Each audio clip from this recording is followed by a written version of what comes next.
after having this surgery. He said, well, there really is no world's record for that. And then it's mine.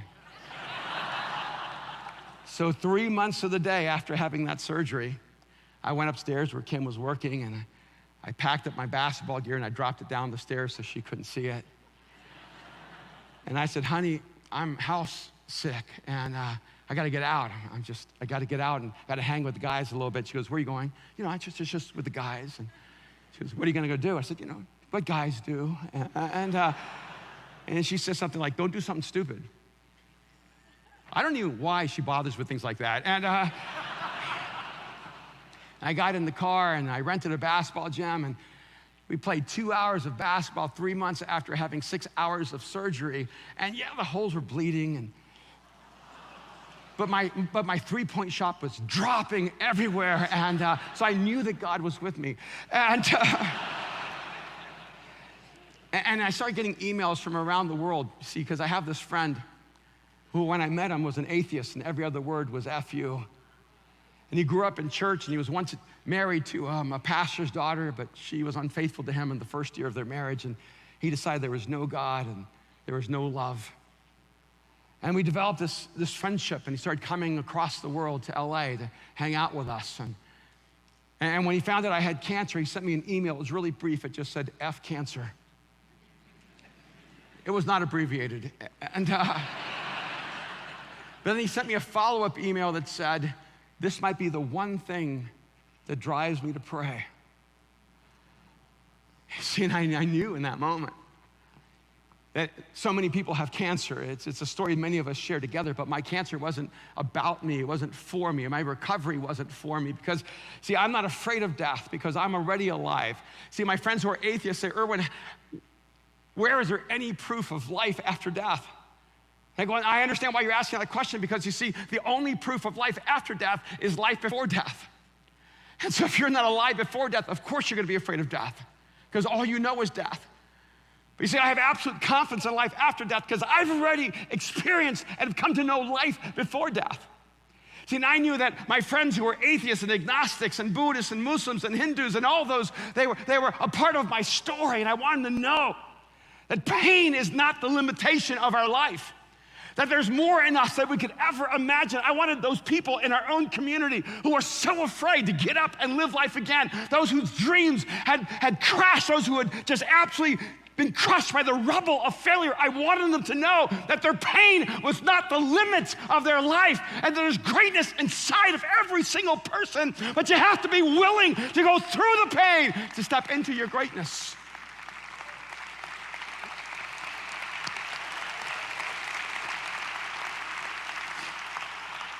And I know there are many of you going through pain right now. And for many people, pain will define them. But when you live a life of faith, when you connect to the God who created you, when you understand that his son Jesus stepped into human history, walked among us, lived a beautiful and perfect life, that God took on flesh and blood, and then he was crucified in the most anguishing and humiliating of processes, beaten, torn to shreds, mocked, humiliated. That if Jesus communicates anything to all of us, is that pain is not the end of the story. Because even for Jesus, his greatness was on the other side of his pain.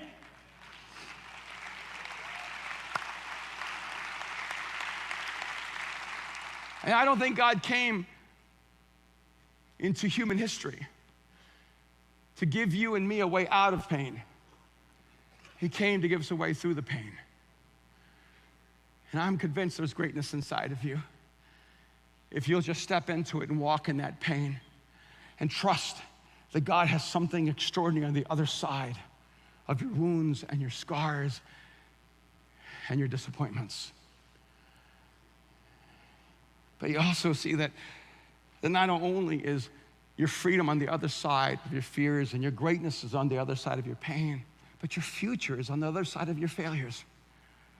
See, I think so many of us have this perception that failure is the dead end of who we are. And I understand why. Have you ever noticed that people always want to define you by your worst moments? They take your worst moment and then they say, that's who you are. But I want you to know something. God does not define you by your worst moments. God defines you by his best moments. God does not define you by your worst moments. He defines you by your best moments. He sees in you a greatness that you cannot see in yourself. He sees in you a future that you can't even imagine. But you have to realize that failure is not the end of the story. I remember years ago, we started a company, McManus Studios, for film and fashion, and I talked to this mega church pastor who has been renowned around the world, and he said, what are you doing, McManus? And I told him what we were doing, and he said, well, you better not fail.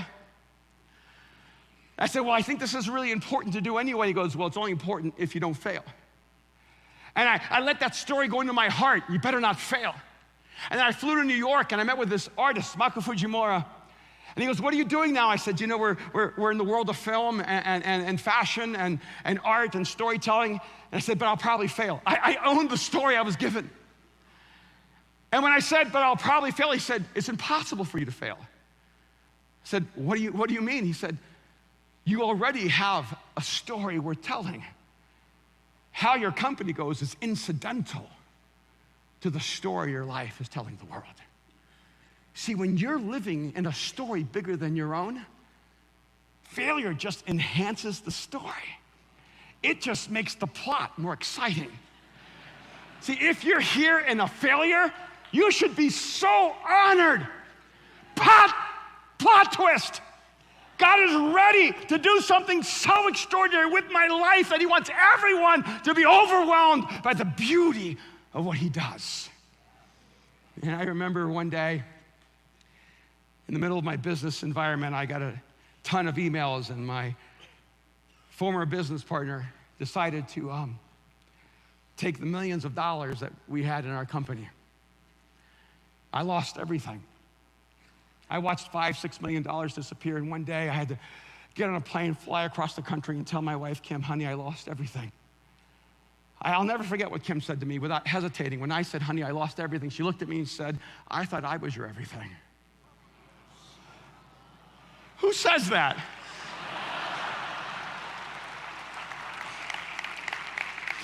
And then I didn't know how to respond, and I'm not as deep as she is, and I just said, well, I lost my other everything. And the one that helps finance my everything. And I couldn't eat for 30 days. I couldn't hold food down. I was in a fetal position, sometimes physically and sometimes emotionally. And we had to take $1 million loan on our house just to pay off all the projects they left undone.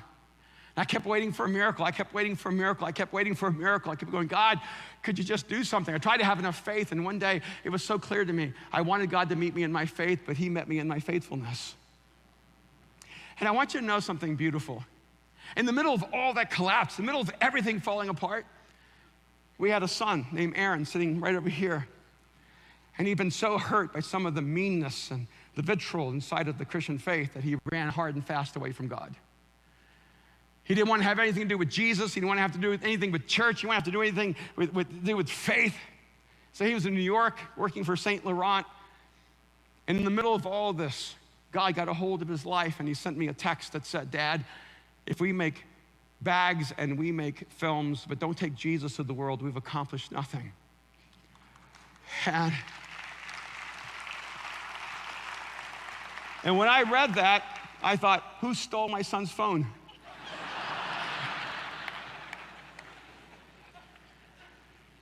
And then he flew home and he said, hey, Dad, I know that you dropped out of like your space. You stopped writing books. You stopped speaking at Christian events. You left this public space of Christian ministry for me. He goes, Dad, I know you did it for me.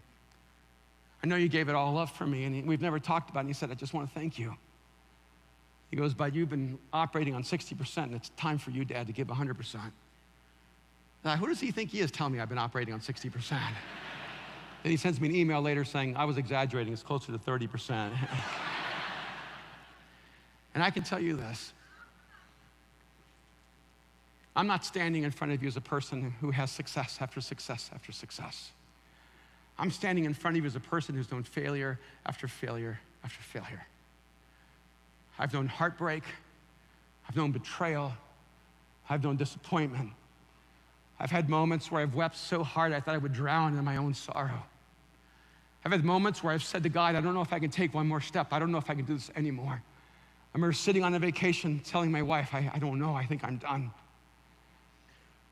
See, I think we got to stop pretending that this life is easy and that somehow faith makes it easier. Your faith doesn't make life easier. Your faith makes you stronger. And I know that in this context, I'm talking as a person of faith, but I want to tell you something. I don't have any other way to speak, because 40 years ago, I had a life-changing encounter with the creator of the universe.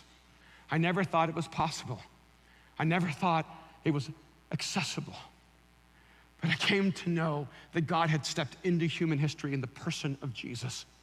And people would ask me, what motivated you to give your life to Jesus? Man, I didn't care about heaven. I thought people talking about heaven were just way too weird. I didn't care about hell. I thought those people were so judgmental.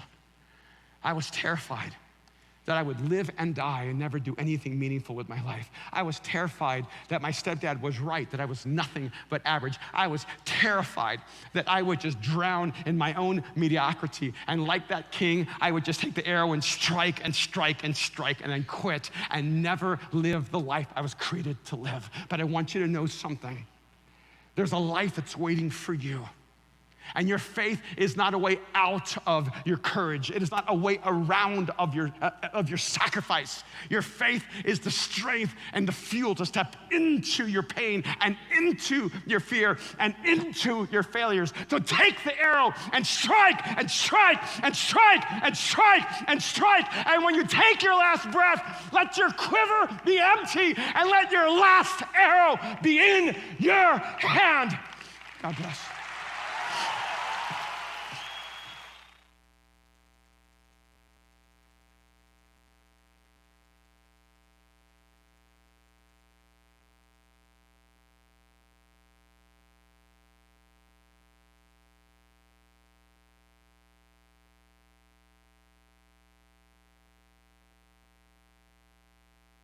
Right. Thank you all. That was Erwin. That was pretty deep. That was pretty deep and pretty good. I appreciate that. Thank you all. Thank you all for still being with us and joining us. Right now, we are going to transition into a 2-minute break so we can come back with a discussion panel. So please join us back in 2 minutes, please.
right. Welcome back, everyone. And let's welcome our panelists of young women we have here, young ladies. These are our youth leaders of City Light Church. And we have Hannah Bell.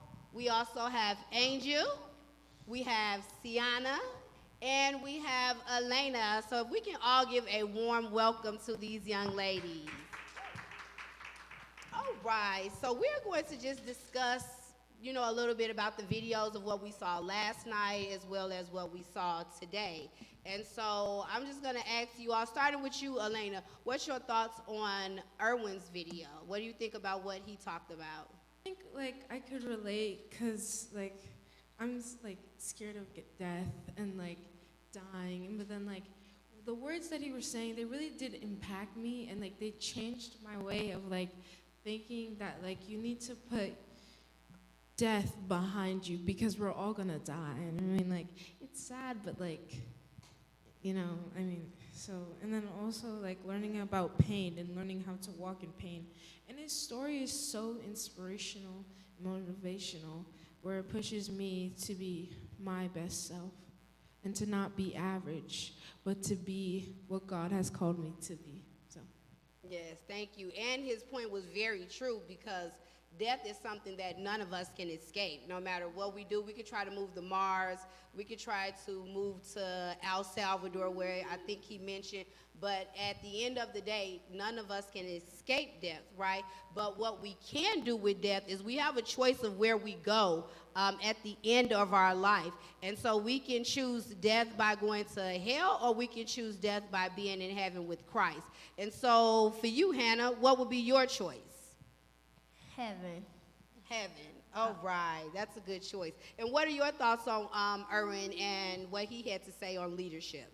He was funny, and I like that how when he said his wife she sound nice and she sound funny too. And my favorite part is when he was trying to get up and walk, and she called the nurse people on him. So that was my favorite part. Yeah, that was pretty funny as well. And my funny part about that, he said that she called the nurse and they ganged up on me, right? So, Angel, what's your thoughts on that? So honestly, this was a very inspirational video, and I think many things that kind of stuck out to me and just his character, even though he heard from his stepdad that was his parents were average, and that kind of was instilled in him that he was to be average. And he even himself said at some point he believed he was below average, but from that, going through cancer and the healing process, and as well as being telling everyone that he's gonna be able to walk by himself no matter the pain he's gonna get through it. It just shows how he's, I guess, leveled up from average to above average, or just being whatever God exactly wants him to be. Just reaching out to, I guess, connecting with the Lord to know the next steps that he needs to take and succeed and stuff like that. So yeah. Yes, and something that you said, it brings a good point about being average, right? And so that was something that I struggled with throughout my life. And I almost want to say till probably just even maybe a year back, not too long ago. And so, I work closely with your father. I work closely with your father. And one of the things that I have shared with them, that I have said to them is wow, I can't even believe my life of where I am right now today, that I work so close with pastors, right? Because of my background, where I've come from. I didn't grow up in a church family. I didn't grow up going to church every day. I'm not a PK. Am I saying that right? I'm not a PK, right? However, I just always felt because I wasn't a PK, or I wasn't in the clique with the PKs, or outside in the secular world, I wasn't a popular kid, I didn't blend in with the crowd, I always felt like I was below average, right? However, in the midst of that, God just kept showing me that I wasn't below average, right? He was just showing me that I was set apart from them because he had something planned for me. And so because of that, I was able to see. Just here now recently, right? GLS, planning the GLS have taught me a lot of things and showed me quite a few things about myself. myself. And so, yeah, being average, if you think you're average, also going back to what the performer D. Nell said, don't worry about nobody else's what, Sienna? Thoughts, thoughts, thoughts, thoughts. That's right. Don't worry about nobody else's thoughts, right? Because God knows what he has for you, and you will feel what God has for you because it will be something that he has already placed down in you from your birth. Before you was born, God placed something in you. And so I want you to know that it is there. And sometimes the enemy will throw all kinds of snares in life to try to make you feel like that it's not for you, or God is not for you, or not on your side, or it's just not to be, right? But I am here to tell you, all you got to do is just keep on pressing, lean into God, and he will take you. God will put the people in your life that you need at the time when you need them, right? And sometimes when they show up, we don't even know that they're there to help us and show us, right? Because we are so busy, because we've been so, for me, I've been so used to having to defend myself, stand up for myself, be bold for myself, that when my help have came in from your father, from Pastor Lance, some of the ladies in the church, I've always got the wall up, right? But I just want to say that God does things amazing. So we're not average. God has a purpose for all of you that's sitting here, for all of you in the audience, and also online. God have a purpose for you, and sometimes those purposes does not feel good. But I just want to tell you, trust the process, and you will make it, right? So that's what I want to say about that. And so then let's see what else he spoke about. Oh, losing everything, right? That was a good point. He said he went home and he shared with his wife. He was so nervous to go home and tell his wife, like, oh, I lost everything. I lost everything. And my favorite part was, what did she say? What was her words to him? When she said, I thought I was your everything. That was really powerful. And I know for him, that had to mean so much for him, right? Because he was worried about the finances. He was worried about the assets, right? But all along, his wife was at home waiting for him to tell him that what? I'm your everything. And that gave him that boost that he needed. And that's what kept him in that fight, right? And so leadership, again, guys, it is not easy. It is a process. It is a painful process sometimes. It is a joyous process sometimes, right? But overall, it's wonderful. Leadership is wonderful, and it's not always easy. We have to pay attention to the bumps in the road. And so, Elena, what was your thought on Bob last night? I think that he was funny. He was very energetic. But then, like, I feel like when it comes to, like, his work and, like, his cause and his purpose, he can become very serious. And I like how when he was talking, he was very animated. And how he, I remember when he was talking about the airplane and, like, he had so many precautions in his head when he was with his son, but he didn't say it. And let's just say if he did say those precautions, things would have been a lot more different because the son probably wouldn't have worried and like thought that, oh yeah, you're supposed to do this and I forgot to do this. And it's like sometimes it's confusing, and sometimes like this also connects to what what's the heroin? Yeah, what he said. And he was like, when he was talking about the prophet and how he was telling the king to like shoot, but the king stopped, right? He didn't give him any instructions. So like sometimes without instructions, and like no matter how far you go, like as long as you get to the goal, that is what matters. Whether if it is triumphs or fails, you have to get to the goal, which was for him was to land the plane. So yeah. Right, I like the thought when he was like, I was just thinking, land the plane. That was one of my favorite parts. Bob was very animated. And so,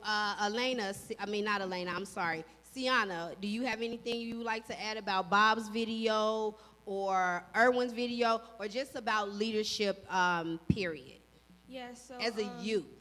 Yeah, so basically, like when he was saying that he was telling the king to strike, and then he hit it 3 times, and then he stopped.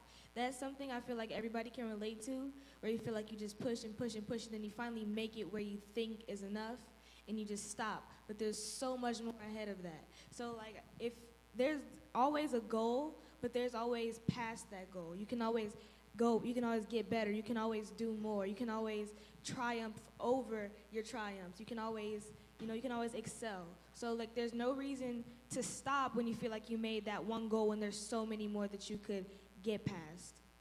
All right. Yeah. Go ahead, Angel. And I also like, just to like piggyback off of you, I also like, you were talking about like moving forward, but I also want to like talk about like the past. I understand like we're not supposed to dwell on it, but one of the things that Aaron, or Mr. Aaron, kind of said was how people see the results of what's called leadership, but they kind of forget to look at the progress. So I think it's also important that as we are triumphing to what's it called, get to the future, we need to also make sure that we're realizing that there were steps, and small steps, large steps, medium steps that took place in order to get to that end goal and stuff like that. So yeah. All right. Hannah, you have anything you would like to add to that? I think I want to say that being a leader as a youth is hard because most people that's older, that's like not in the youth, they really don't. Some people, they don't expect big things out of the youth, or they don't give them a chance to expand, or like they don't give them a chance to actually do what they need to do, or they just let them do what small things. They don't give them a chance to be bigger. That's what I think. All right. That was a good response. And with that being said, I'm going to have to say that I'm a bit guilty of that, right? Because as a mom, when it comes to my children, and I think one of my children, right? So when it comes to my children, I be worried about them doing things. And so I always limit them, right? But what I do notice about myself as a youth worker, when it comes to the children on the outside, I'm trying to encourage them like, hey, even though you're small, you can do so many great things. But then when it comes to my kid, I'd be like, well, what, not, Hannah, I don't want you to hurt yourself, right? But you're absolutely right. So for as parents, we have to make sure that we are encouraging our kids to be the biggest leader that they can be, right? Even though they are small, right? They can still be leaders at a small, right? Because we learned about Timothy in the Bible. Timothy was a young boy that God chose to lead, right? And so Jesus was young when he was called to go out and make disciples in the world as well, right? And so it starts, really, leadership starts at an early age, right? And Elena, I am pretty sure you have heard several stories on that, right? Because your father's been leading since he was, knee high, right? Yes. I think he said, how old was he when he started leading? I think it was like 8 or 9. Yeah, almost about 8 weeks. Oh, I think is what he said. Pretty long time. No, it was 8 years old. And so, so really, leading starts at an early age. And that's why I'm so passionate about the youth. I'm so passionate about planting seeds in the youth while they're young. When I was young, I didn't have a lot of people that encouraged me, that inspired me. I had a lot of people to plant bad seeds, told me that I was below average. You hear me? Like where they was telling Erwin, oh, you're just average. I was hearing you're gonna be nothing. And so that messes with a kid's thoughts, right? And so one thing I want to say to the adults, we got to be careful about what we say to the youth, because when I was coming up, I've heard this old saying, oh, sticks and stones might break your bones, but words will never hurt you. Oh, but they damage your thoughts. They damage your mind. They damage your spirit, right? So we have to be careful about the words that we say to the youth, right? And then we have to remember to just encourage them. So I'm very passionate about youth. I'm very passionate about them learning about life. I'm passionate about them learning about Christ while they're young, because it makes a difference in their life. So when I say we have work to do with the youth, we have work to do with the youth, especially because the pandemic have came and have changed you guys' world topsy-turvy. I know as an adult, it was hard for me. So I know for the youth, it was hard for the youth. It was heartbreaking for me to hear that we have had some youth that have taken a life during the pandemic, right? Because they were so used to doing things. They were so used to having this and so used to having that. And all within a blink of an eye, their world was stripped from them. Right? So everyone was in the house, quarantined, and couldn't do this and couldn't do that. So I am very committed, I am very passionate and dedicated to helping the youth to be rejuvenated, to let you guys know that life is not over. Life haven't even gotten started for you guys, right? Nor for you guys out there on the internet, right? Life have not got started, right? But I am here to tell you that there is some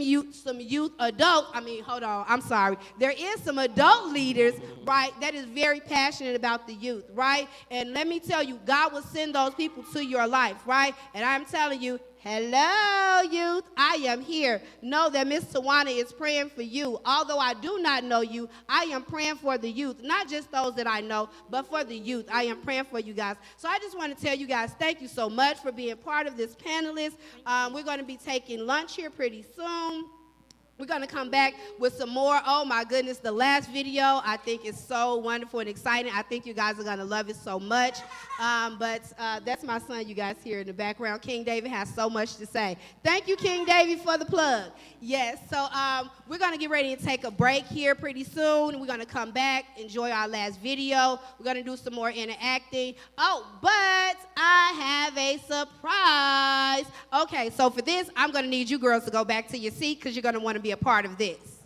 Right, so you can just leave the mics right here. Yes, let's give these ladies a round of applause. Woo, woo, woo, woo, woo, woo. Thank you so much, Hannibal, Elena, Sienna, and Angel. All right, so I have a bit of surprise. So on the back of your seat is a pocket. And some of you have a surprise in your pocket. So I need everyone to check the back of their seat for, oh boy, I see we have some, oh boy. And if you have something in the back of your seat, if you could just join me right here so I can see what it is. All right, check King David's seat for me, please. All right. All right. All right. We even have a parent. You take care of it. All right. All right. What is it, Josie? It's a gift card. All right. Josie hit it dead on the head. All right, so I want to, this is a gift card. We want to thank Together Chicago for this. We want to thank Pearl's Restaurant for this. But these people, these young leaders have been presented with a gift card. And for those of you that are out in the audience, do not feel left out. We have plenty more giveaways to give out, okay? So that was just the first surprise. After during break, I will put more out. And please join us back after lunch. Thank you. You can exit this way.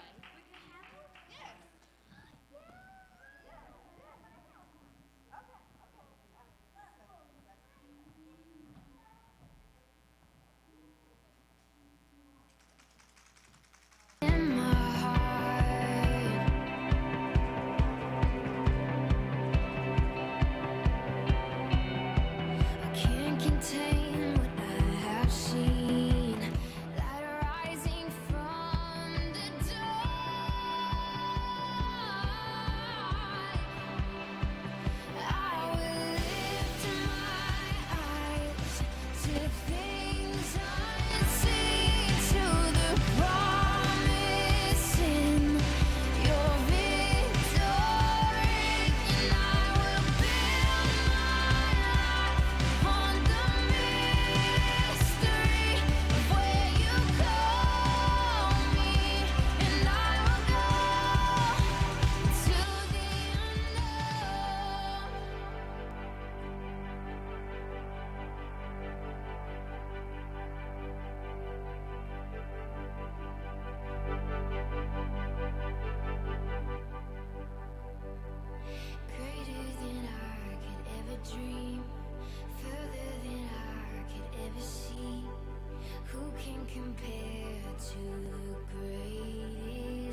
to the unknown.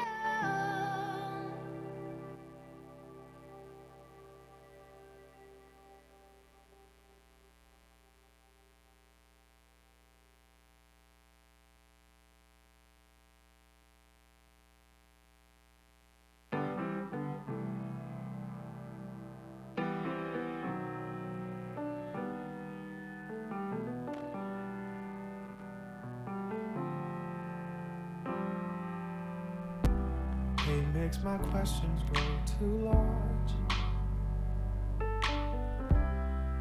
and I feel that I run far. My memory fails me right. I get enslaved to my own mind. Forgetfulness of your grace drags me around for miles until I see the corner of your smile. Oh, you were good to me before I knew your name. Your grace freed me from a selfish pain. I was lost and I felt the need for you. How could I ever leave? 'Cause you've captured my heart in ways I didn't know I could be captured. Oh, you've captured my heart in ways I didn't know I could be captured.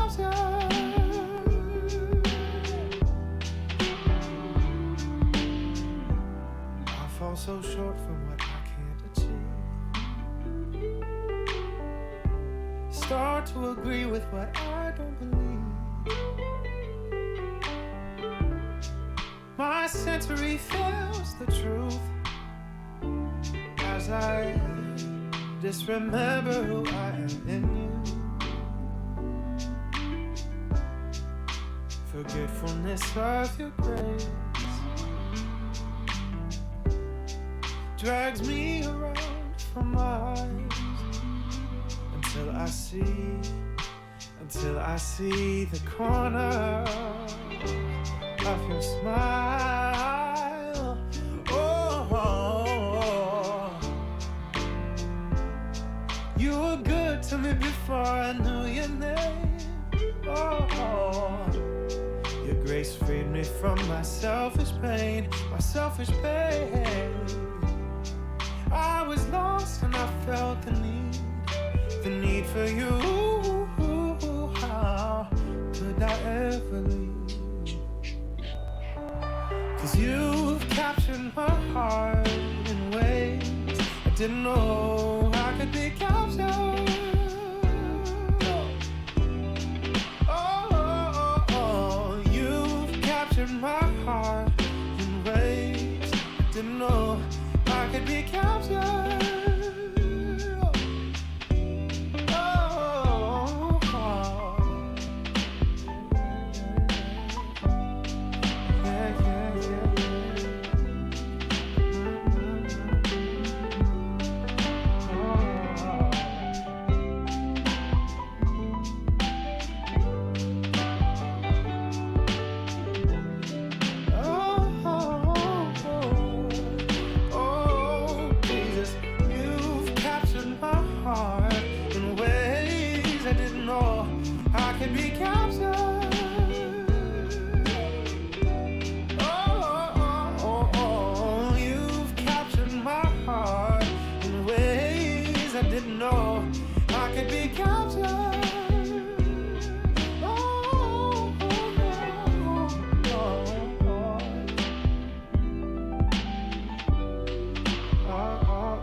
Could I ever leave?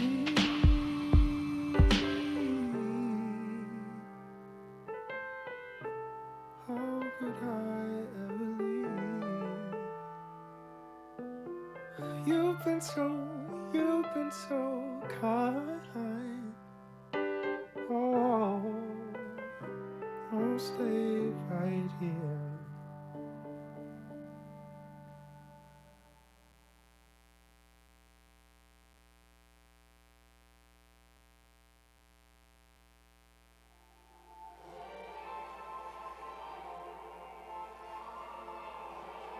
We are royalty.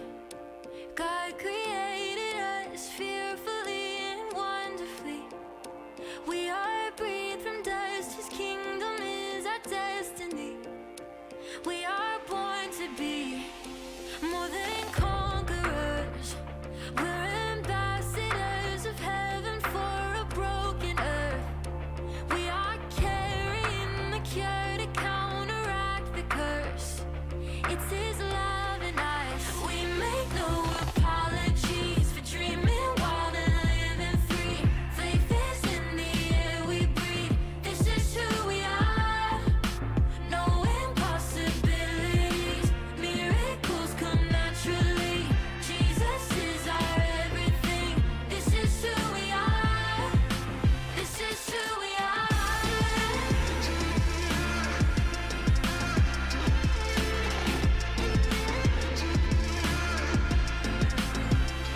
No anxiety has a place in us. We rest in all surpassing peace. We are called to lift the culture out of sin's debris.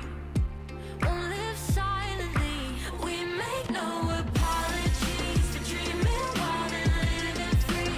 Faith is in the air we breathe. This is who we are. No impossibilities. Miracles come naturally. Jesus is our everything. This is who we are. This is who we are.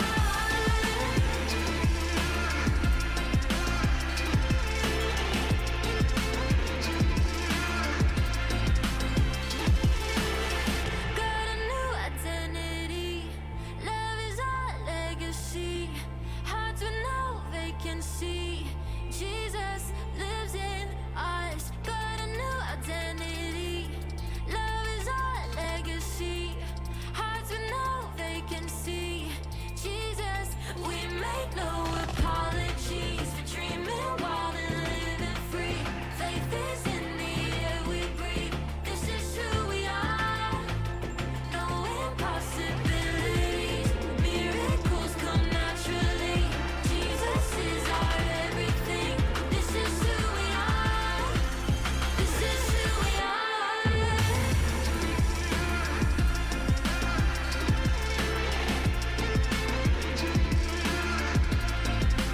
This is who we are.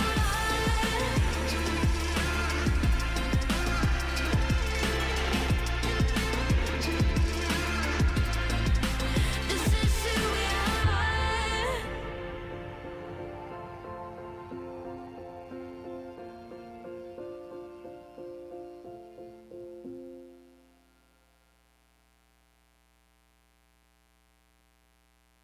As we worship, I just want to let you know that you can worship with everything exactly where you are. That worship doesn't just happen in one place, but it can happen everywhere. So come on, sing this song with us. It's called This Moment. I can't fast forward and I can't rewind. There's nowhere to run and there's nothing to hide.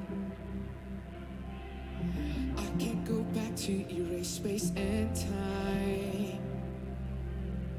I give you this moment, my heart's open wide. 'Cause here, right now, I will bring all I have to give. 'Cause here, right now, you are my only motive. Come on, we sing this out. You're the one I want forever. You can have all of me. I won't forget this moment. You are my everything.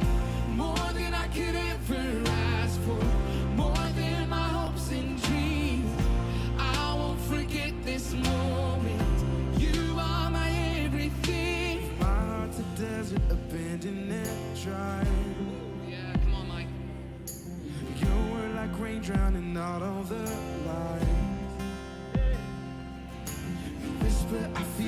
chills down my spine. Your voice like thunder that I can't deny. Come on, here right now. 'Cause here right now I will bring all I have to give. Yes, I will. Here right now, you are my only motive. Yes, Jesus, you're the one I want forever. You can have all of me. I won't forget this moment. You are my everything, more than I could ever ask for, more than my hopes and dreams. I won't forget this moment. You are my everything. No, 'cause you're the one that I'm after, only one that I need. Hey, you're the one that I'm after, only one that I need. You're the one that I'm after, only one that I need. Only one. You're the one that I'm after, only one that I need. You're the one that I'm after. You're my everything.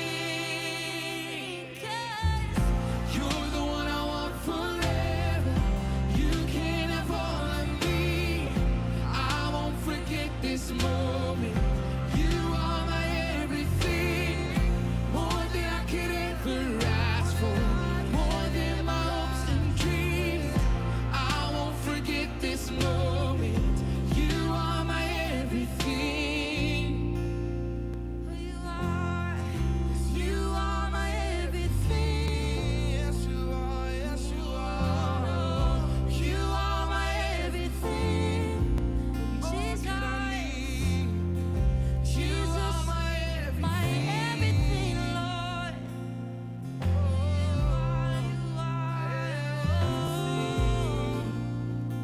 You are my everything, my everything. No, you are my everything. Jesus, you are my everything. Come on, you've never forsaken me, Lord. 'Cause not for a minute was I forsaken. The Lord is in this place. The Lord is in this place. Come, Holy Spirit, dry bones awaken. The Lord is in this place. Lord is in this place. It's not for a minute was I forsaken. The Lord is in this place. The Lord is in this place. Come, Holy Spirit, dry bones awaken. The Lord is in this place. The Lord is in this place. The Lord is in this place. The Lord is in this place right here. The Lord is in this place. The Lord is in this place. Oh.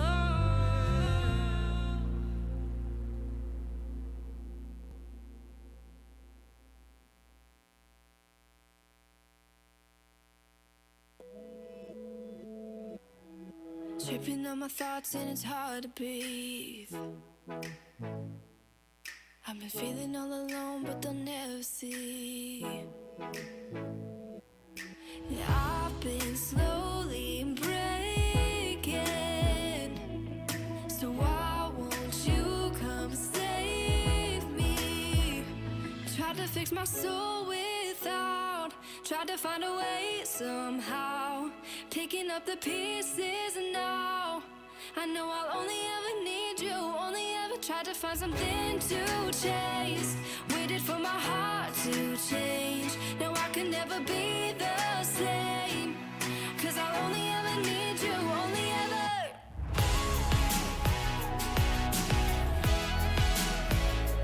Only ever. I'll only ever need you. Only ever. Clinging to the past never set me free.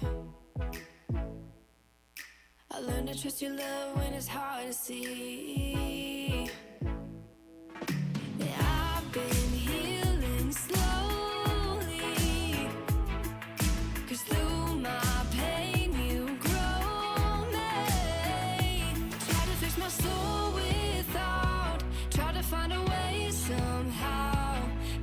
up the pieces, and now I know I only ever need you. Only ever tried to find something to chase. Waited for my heart to change. Now I can never be the same.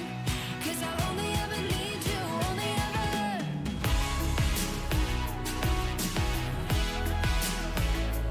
Only ever. Only ever need you. Only ever.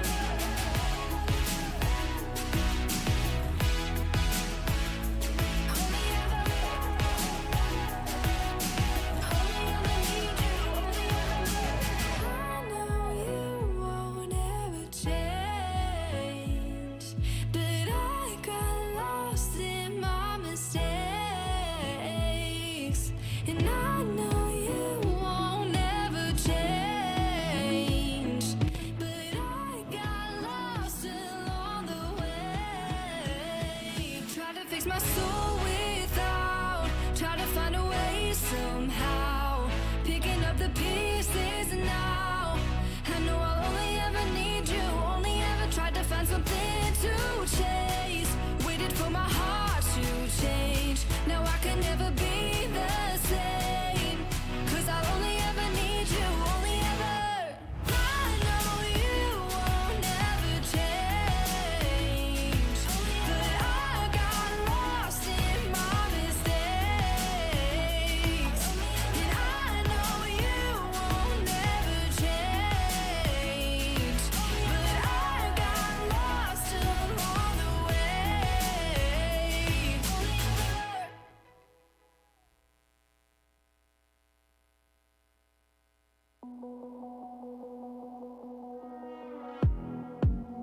Find me here, the in-between, stuck in the middle of what's been and will be. Like a spark, awakening. You're still there even when I couldn't see. Oh, you got me dancing, dancing at dusk when the day's over. You're not done.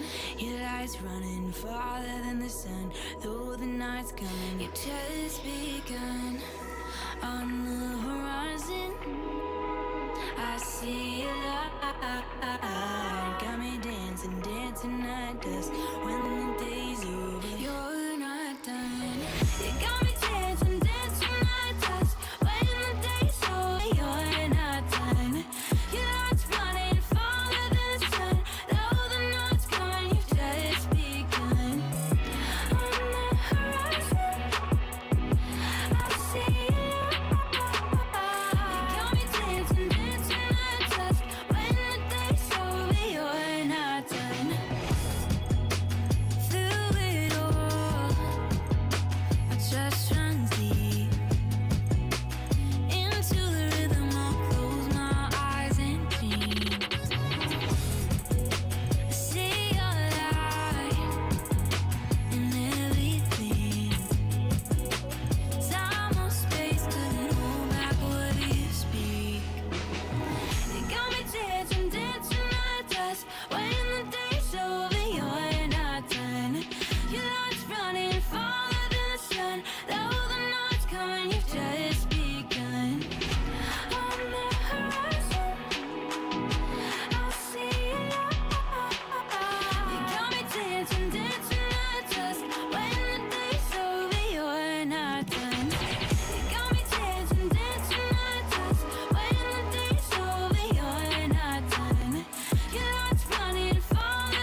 must come crashing down into the feet of our Jesus, our great victorious God.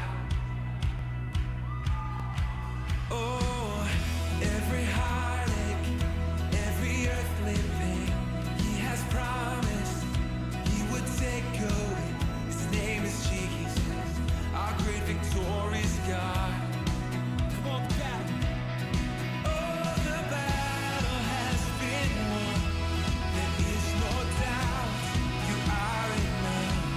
And all the righteous live by faith.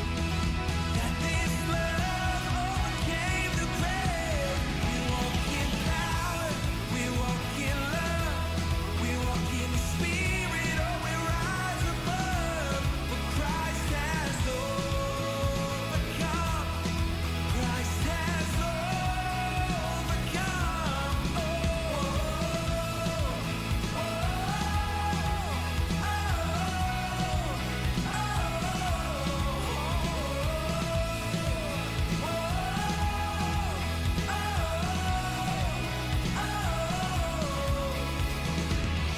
let the world know and the people see the risen Savior that died to set me free.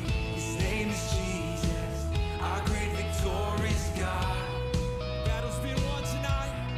Oh, the battle has been won. There is no doubt you are enough. And all the righteous live by faith. That this love overcame the grave. We walk in power, we walk in love, we walk in the Spirit, oh, we rise above. Christ has overcome. Christ has overcome.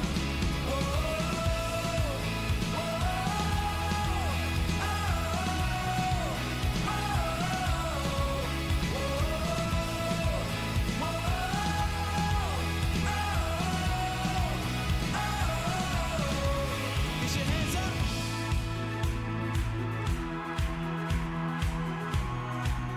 We're gonna worship Jesus tonight.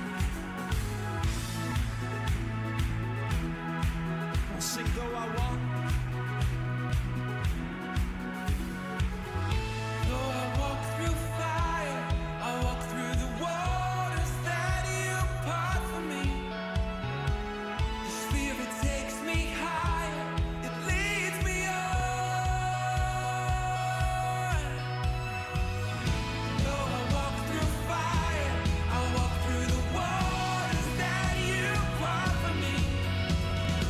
The Spirit takes me higher, it leads me on.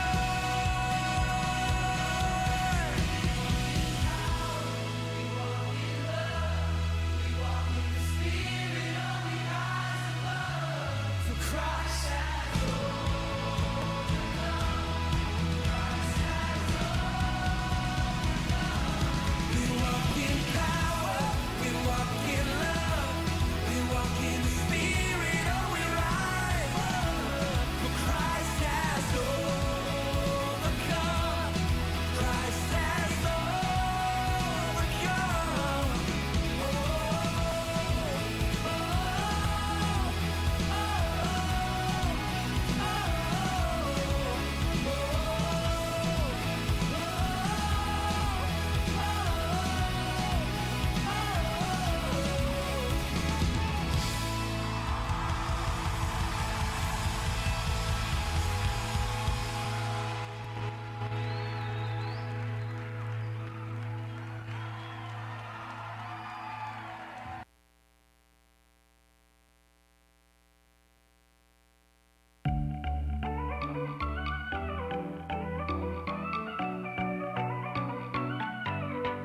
Some days you feel like you're so far,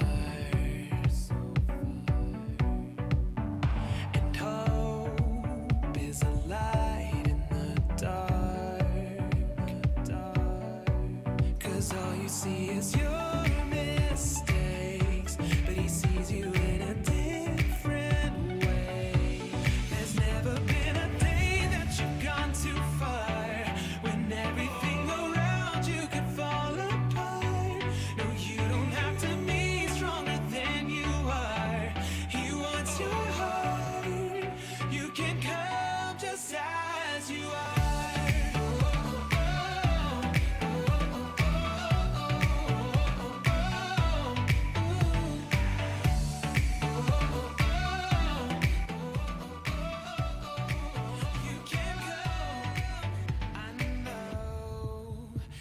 hard not to fake it.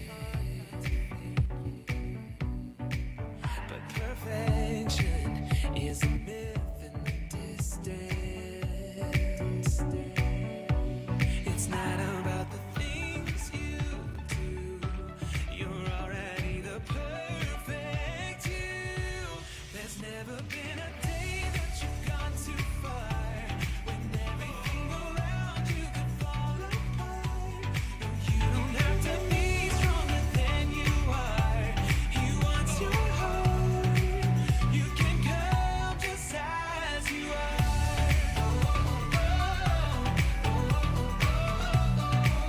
You can come just as you are.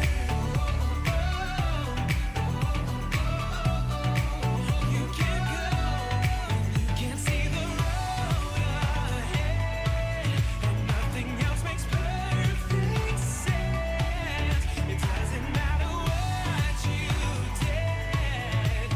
You can come just as you are. There's never been a day that you've gone too far.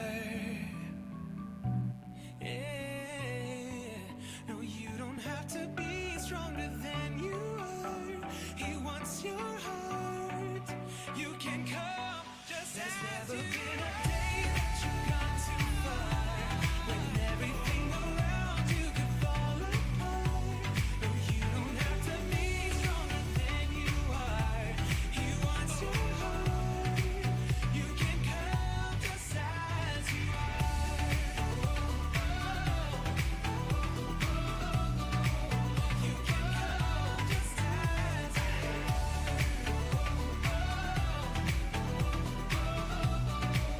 You can come just as you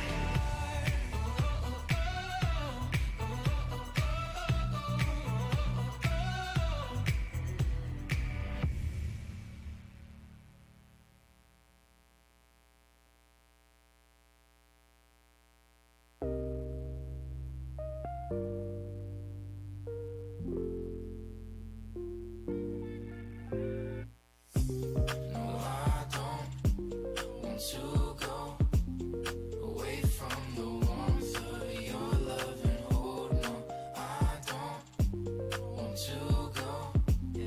Keep me in your arms, keep me in your arms.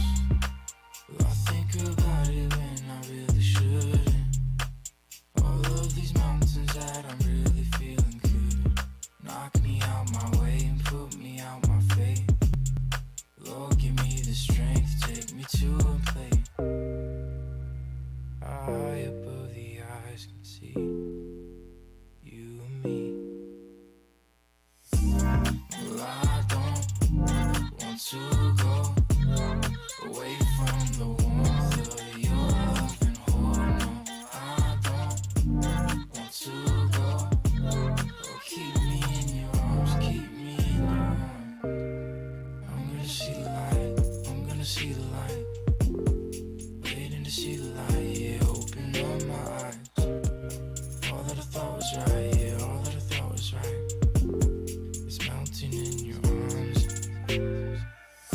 Faced with a revelation, God knows creation. Placed to divine nature, there is no separation. My eyes set past my validation. No divinity interweaved inside of me. There's no going from who you made me to be. It's eternally you and me. No, I don't want to go away from the warmth of your love and hold. No, I don't want to go. Keep me in your arms, keep me in your arms. No, I don't want to go away from the warmth of your love and hold. No, I don't want to go. Keep me in your arms, keep me in your arms. I'm trying to hold my faith, keep my eyes having vision. Not stay dead when I'm risen. You are the one, you are the one. I must run to and hiding. Only your hand is guiding me. So please keep me. No, I don't want to go away from the warmth of your love and hold. No, I don't want want to go. Yeah, keep me in your arms, keep me in your arms. No, I don't want to go away from the warmth of your love and hold. No, I don't want to go. Keep me in your arms, keep me in your arms. No, I don't want to go away from the warmth of your love and hold. No, I don't want to go.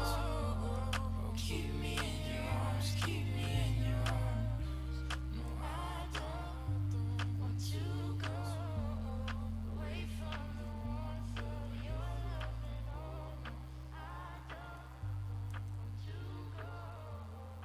Keep me in your arms.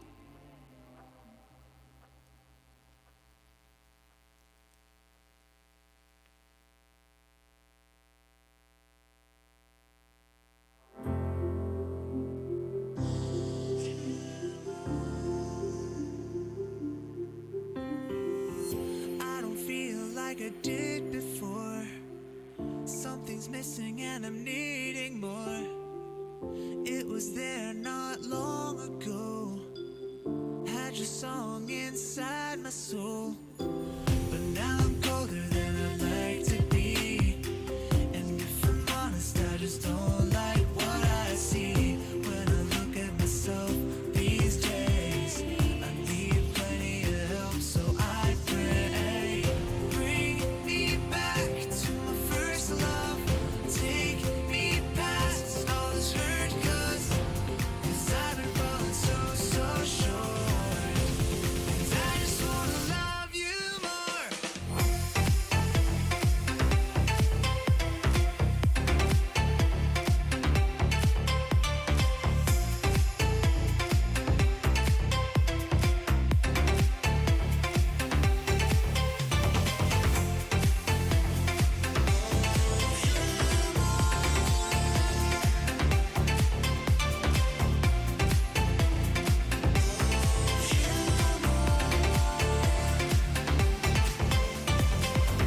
I remember when you first saved me.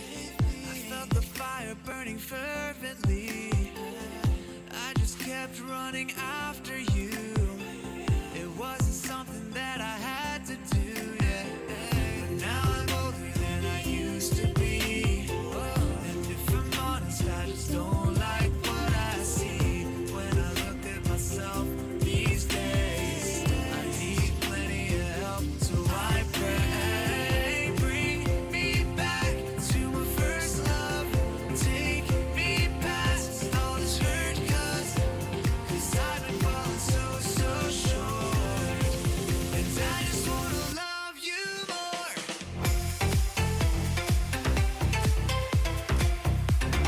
I just wanna love you more, yeah. And I just wanna love you more.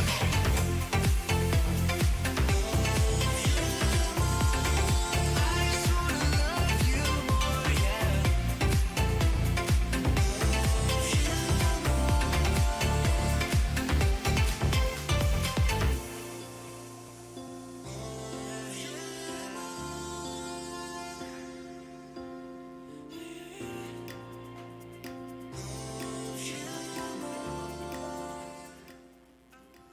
Hello, everyone. Hello, hello, hello. Hi. Okay, so can everyone please gather back around at their tables? Sit down because we're about to start the second half of. We're about to start the second half of.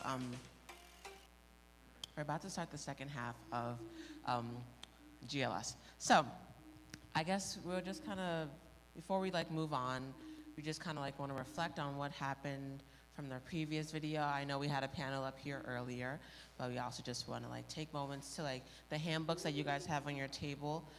Please look at them. We were going to kind of ask you guys questions. So, yeah. Okay, so the first point is basically, it's there are things that you fight with throughout your life, like fears, things that you're scared of, internal things, internal battles that you will have.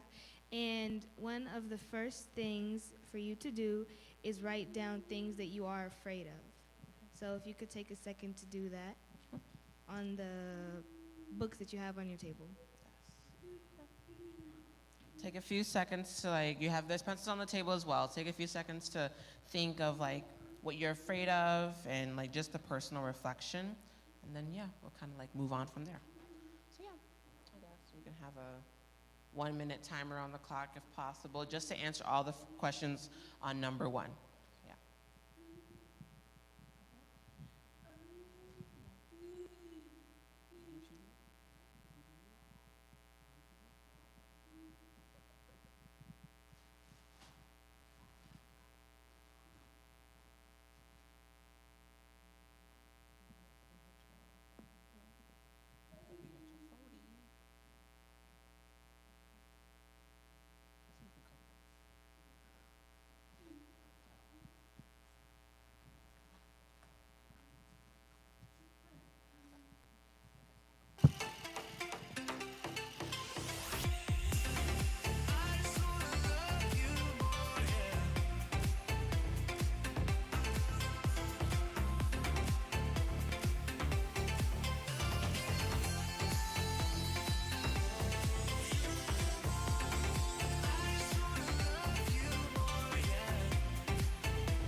There's about like 20 seconds on the clock.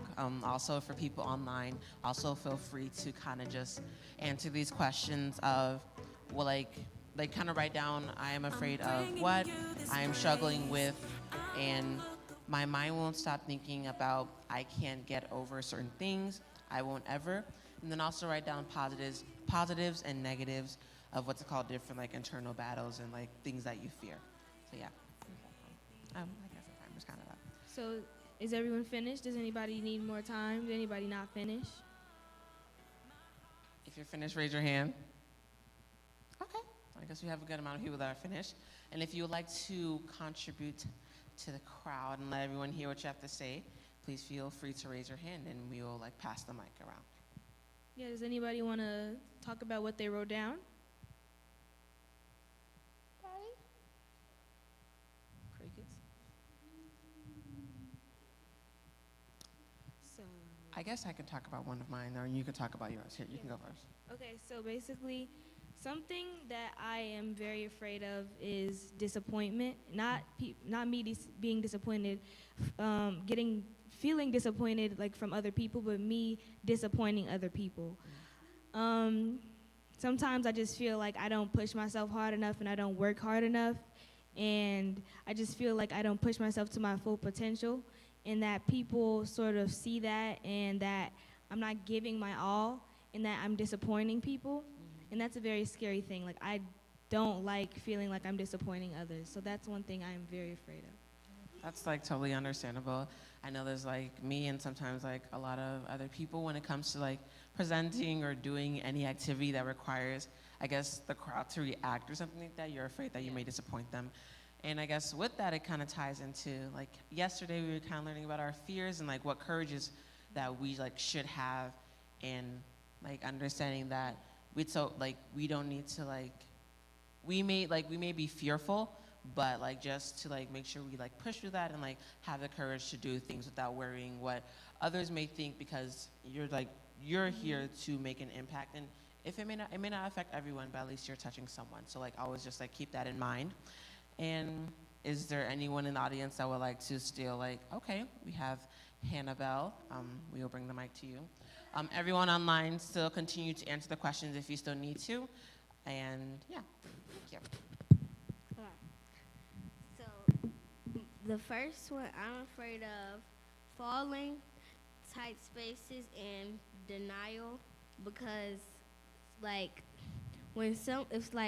if I'm asking a question and I'll be scared of no, or even sometimes yes, because it's just it's just scary for someone to say no. Like if you ask them a question and you like they're gonna say no, it's just scary. And falling, most time when you fall, it hurts and it make my stomach drop. So yeah, and tight spaces, it's just like if I'm in a tight space, it's like hard to breathe, and that's just scary. And yeah, it will hurt to be in a tight space. So one thing, okay, that's it. Thank Thank you. you. Does anyone else? Anyone else? You want to go? Yay. Um, Please say your name. my name is Vincentia. I guess one thing I'm afraid of is just being me, being vulnerable around people, letting myself be comfortable around people, being able to think about life without thinking about death. Like I can lean into my strengths and become great and like have a relationship with God, or I can let my fears get the best of me, and that's what I don't want to do. I want to walk in greatness and be open to new things. Thank you. That was Thank very you. powerful. Thank you so much. Anyone else? Okay. So the next one was something that you're struggling with. Something that I'm struggling with is like basically to piggyback off the first one is pushing myself to my full potential, because sometimes just like Erwin was saying that he was striking and striking and striking, then he stopped. Sometimes you feel like there's only so much you can do, but there's always so much more. There's always a lot more that you can do, a lot more steps that you could take, and something that I'm struggling with is taking those steps to be greater. So yeah, something that you're struggling with? I guess for me, some things that I'm struggling with, I think it's more of just, I guess, slowing down. I'm kind of a person that likes to get things done quickly and like, I guess, putting a lot on my plate. So just making sure I'm always like balancing like myself so I don't ever get stressed out or wear myself out. So yeah. Yeah. Does anybody in the audience want to talk about what they had? No? Anybody? Okay, so the next one was I won't stop thinking about, or I can't get over blank. So I feel like sometimes I can't get over setbacks, like certain things that like stop you and they're like pretty hard to get past. And then like once I do finally get past, it's like hard to like leave it where it was. And so even though it's always good to reflect, it's not good to dwell on things because then they hold you back from what you need to get to. So that's definitely something that I go through a lot. Yeah, I have to agree with that. It's really important to like not let those setbacks like hold us back, and we have to like continue to move forward. It's all about making progress in some way or some form. So, yeah, I guess. And the last one is I won't ever. So something that you won't ever do is, so I feel like this one was sort of, you sort of had to find a different perspective of thinking of it. So instead of like thinking of like something I won't ever do, oh, I would never jump off of a bridge and jump into like a lake or something. Basically, you're holding yourself back when you think like that. You have to think of something like, okay, it's scary, but you have to push past your fears, like basically like what Erwin was saying. So like some things are scary and some things, will sort of be hard to do, but it's always good to lean into your fears and lean into like things that scare you.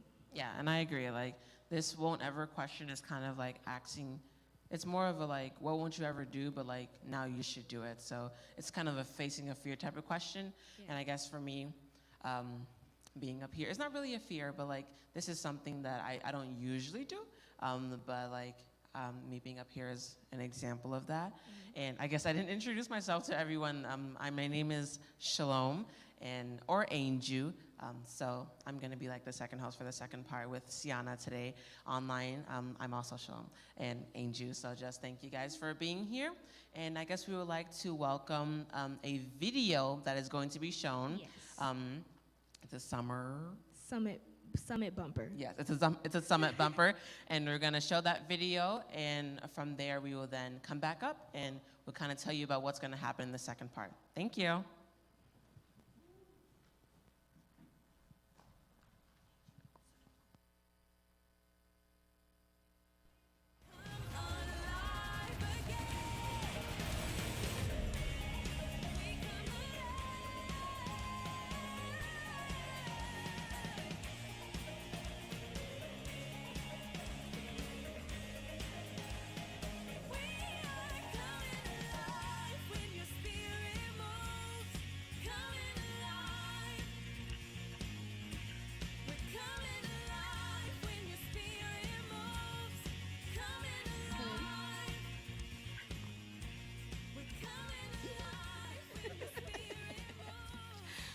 right. All right. Welcome back. Hello, everyone. How we doing so far?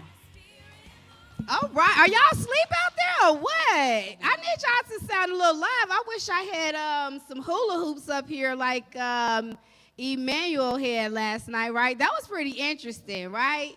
I wish I could run down. I ain't that fast to run downstairs and get some, but maybe the next break I'll go down and get some so I can get the crowd. I like the crowd to be interactive. I don't like to be asleep. You know, when I attend things, I like to be woke all the way live, right? Because other than that, you lose the crowd. So I don't want to lose you guys. So, however, thank you all for hanging in there with me in person and online. Also, I forgot to mention earlier, for those of you that are online, we know you cannot interact because you're not here in person, but guess what? They do have a comment button, right? Comment space, whatever, chat, all that good stuff. So please, make sure you share your thoughts. If you have any questions, if you have any concerns, right? If you even have any suggestions, right, for this GLS happening in your city, please make sure you share those comments, suggestions, those thoughts in the chat box. Is that where it goes? Yeah, in the chat box. Also, as well as City Light, they have a page where you can go on, and if you got any questions, concerns, prayer requests, always works. Please share that with us, right? And so I'm going to give it over to Angel so she can tell us what is coming up next. Yes. Okay, so thank you guys for hanging in here with us. So next we're going to have a little, like we had with Aaron, we're going to have another video from Jason, and he will, I guess it's going to be a surprise since I haven't watched it either. So it's going to, you guys will end up being important to make sure to pay attention and just soak in whatever you gain from him. And then from there, we're also going to have performances coming from one of the youth in the room, and that is going to be from Sienna, and she's going to sing a song for us called You Say by Lauren Daigle. I don't know if any of you guys know Lauren Daigle, but I know her and I love her music, so I can't wait to hear what's it called, Sienna sing. She did do some singing last night, and she did a really good job. So I can't wait to hear her sing again. And we are also going to, we're going to have fun for the rest of the night. There's going to be, other games in which we can win prizes. So make sure you guys have your competition, on, for that capital game competition. face. Yes, have your game face on and be ready to, win prizes. And, yeah, is there anything else that you'd like us to share? I want to say something to y'all, to the youth, for those of you that are participating, and even for you that are online that's watching. I know that you're not watching and that this is not turning your wheels, but I just really want to take the time to say thank you so much to all of you youth that have been involved and that are participating. To hear your feedback, y'all just had me in the back in tears, right? Y'all had me in tears. And again, when I work with children, when I work with youth, what I do, don't get me wrong, y'all, we all need to get paid. So don't think it's all right. That's not what I'm saying. But what I am saying, for me, my reward, my bonus, my paycheck comes from all of the response that I heard from you all here today. So thank you for your honesty. Thank you for being open. Thank you for being transparent, because a lot of things of what you said, that is so much what so many youth go through, right? But they don't open up and share it. So another thing I want to say that if I have played a part and I made you guys feel that way, I'm honored to do that. And if I have not, I will work harder to make sure that you guys know that when you come to LDC, you come to City Light, and you are working with me or any of those that work with the youth, that this is a place for you. Especially when, let me tell you this. If you can't be yourself with nobody else, trust me when I tell you, you can be yourself with me, because myself ain't always myself. Hey, I don't know about y'all, but myself is not always myself, right? And so with me and with some of our leaders, I know that you can be yourself, right? And so a lot of times we try to walk around with this face on all day long.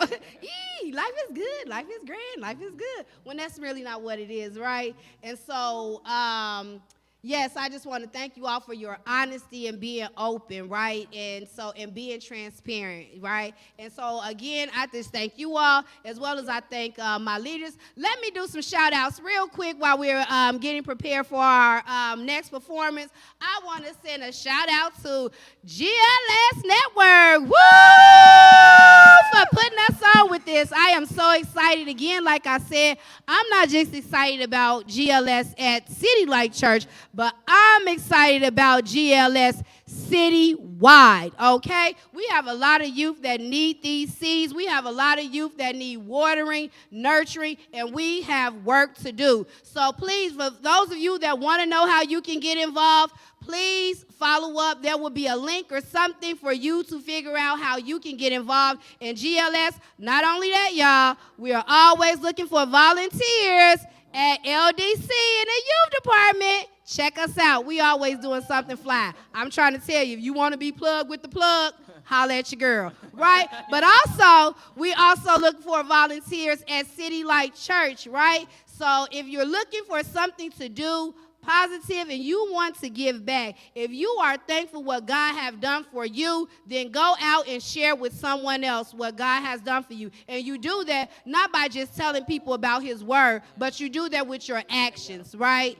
Action. My grandmother have always taught me, actions speak louder than words. I can tell you all day, yeah, we cool, we good. By the time I walk I walk away from you, and I'm looking like, that dang on Angel, she gets on my nerves, right? But it's your actions that speak louder than words. So if you want to find out how you can give back to the youth, please follow up with LDC, City Light, Together Chicago as well. Together Chicago, let me tell you about Together Chicago. It is orchestrated of so many youth organizations, as well as those that work with, what is that, Damien? CPS School, right? It's so many different organizations, faith-based organizations in church that works together as well as working with CPS School. So if you want to find out how you can get plugged with that, his name is Damien Howard. It is called Together Chicago, as well as we want to send a shout out to Justice Journey. Woo, woo, woo, woo, woo. If you know anything about me, you know I love righteous. I love justice, right? That's the word I was looking for. I love justice, right? And so my mind think it's a lawyer sometimes. So I got to tell my man sometimes that, man, you ain't no lawyer, but it do what it want to do. So I'm excited to have Justice Journey on this with us as well. And let me see. And of course, the final plug, City Light Church. Could not have made this happen without City Light Church. So I want to thank City Light Church for so many things that they have done for me. One, City Light have given me the space to grow as a leader. That's one thing I want to say. You need to find you a church or organization, a group that will allow you to be yourself, that will allow you to grow. And when you make those mistakes, instead of them scolding you, they will help you. They will show you, right? And I really want to say thank you so much to my leaders at City Light for that. And I just really have to say a special thank you to Pastor Omo. Pastor Omo. Because I know if he could have grabbed me up the other day on that phone, he probably would have hit me like this by the back of my shirt, like, I told you, little girl, like, I got this, right? So I just want to thank you all so much. But Pastor Omo, because there is something about our spirits, and I want to say it's that fight that's in us, right? And so thank you so much, Pastor Omo, for recognizing that in me and telling me and showing me that there's a right way to go about fighting. Right? Because I got a fighting spirit. And not that I want to be a physical fighter, you know. I don't think I'm no Floyd Mayweather. You know, at one point in my life, I probably thought I was a Mike Tyson. But anyway, I don't want to be that way in the secular world, in the physical world. I want to be a spiritual fighter. And that's what I'm learning, right? So thank you for my leaders at City Light. Again, thank you for the partners that we have with this, which is, again, Together Chicago, Justice Journey, and, of course, we couldn't be here year without GLS. All right, so yes. All right, so I just wanted to, say thank you for all of those that have partnered with us. I just wanted to say thank you for my leaders that have been with me through this journey, because I know it ain't been easy for them, right, to work with me. But I just thank them so much for sticking in there with me. And also, that's what they have showed me, and that's a part of leadership, right, is that when you get someone that you're working with and they're trying to come up through the ranks, instead of you just tossing them and kicking them out, you bring them on up through the rankings the right way. So again, thank you for my leaders that have done that. Thank you so much for those that have supported me. And so with that being said, leadership, we're going to go ahead and we're going to get ready for our performer, and that is... I want to also thank you. Well, we are getting ready for Sienna, but I just want to also thank you, Miss Tawana, as a youth member. I want to thank you for being up here and planning this whole JLS program and being ready to take the lead and encouraging us to come here and also encouraging us to enjoy ourselves throughout the event today. So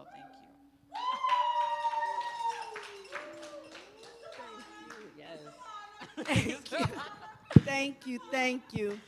It is very important to me, like I was sharing with one of our doctors in the house. Thank you so much, Dr. Celestine, for your support.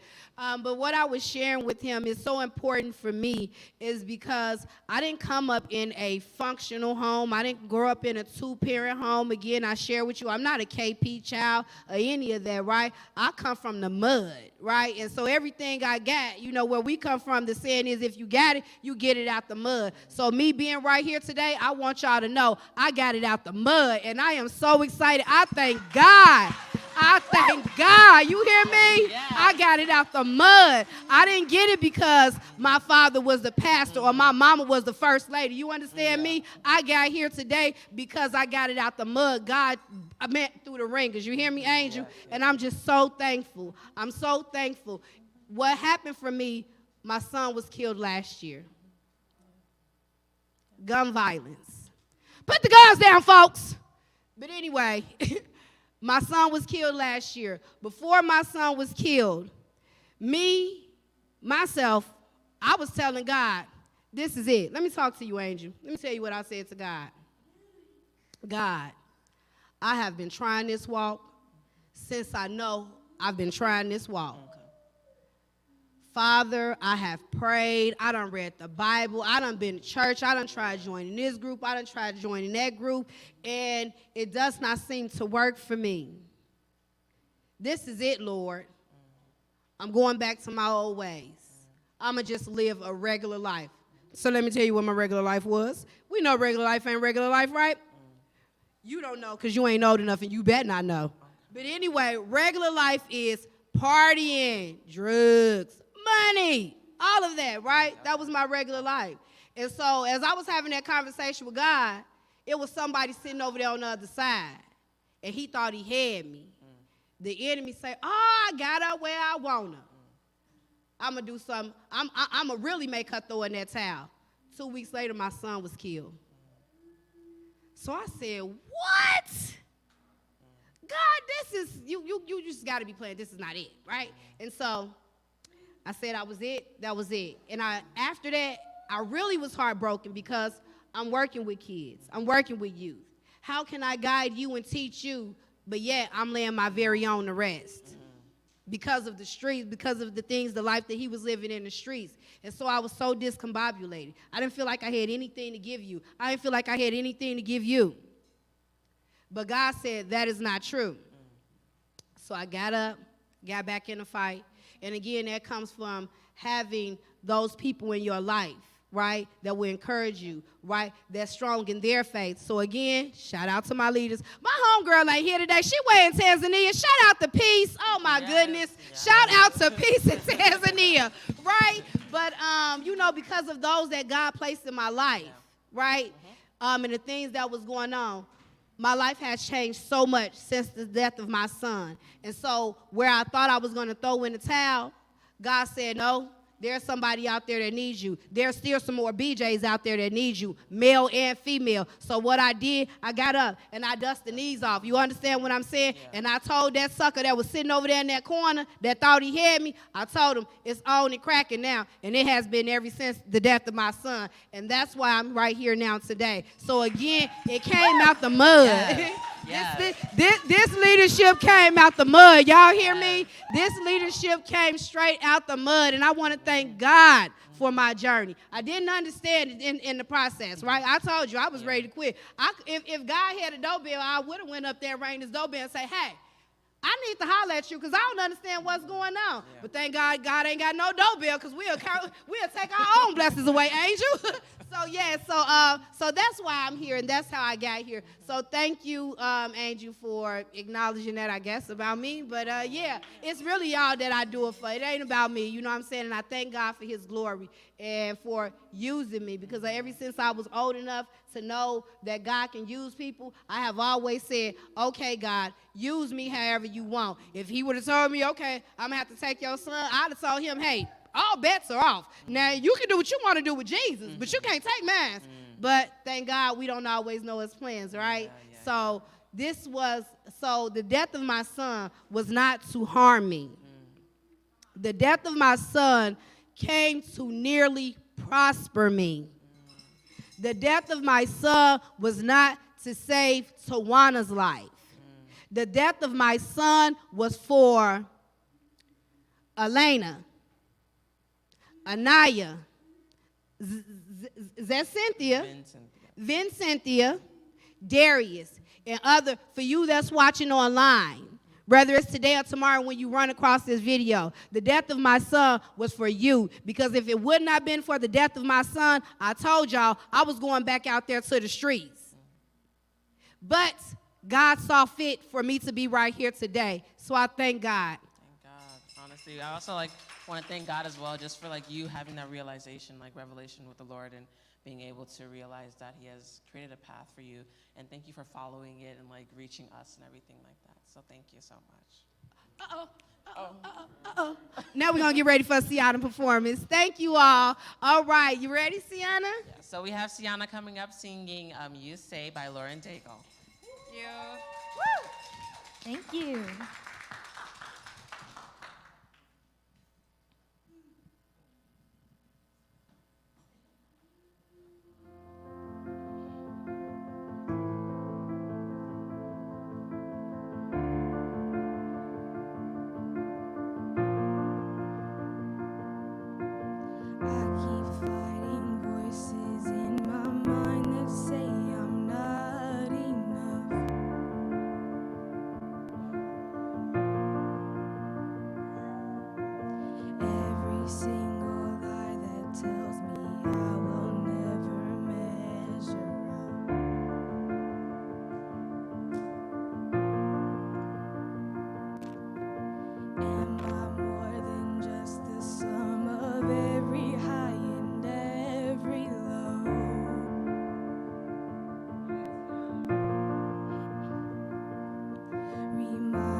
You say of me, I believe. The only thing that matters now is everything you think of me.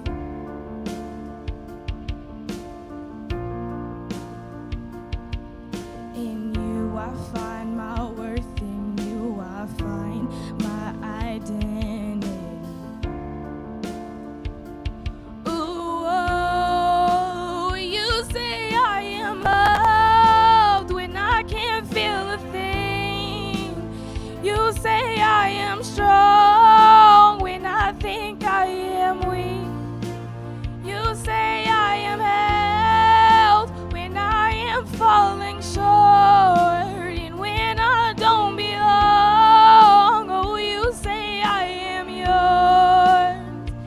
and I believe, oh, I believe what you say of me. I believe.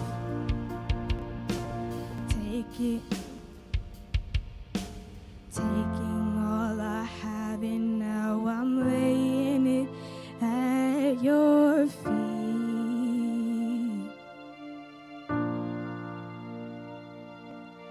You have every failure, God, and you'll have every victory.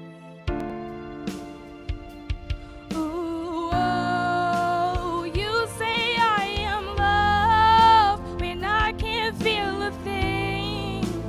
You say I am strong when I think I am weak. And you say I am held when I am falling short. And when I don't belong, oh, you say I am yours. And I believe, oh, I believe what you say of me. I believe, oh, I believe what you say of me. I believe.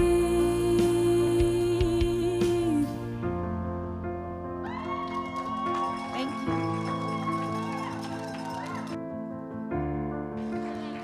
All right.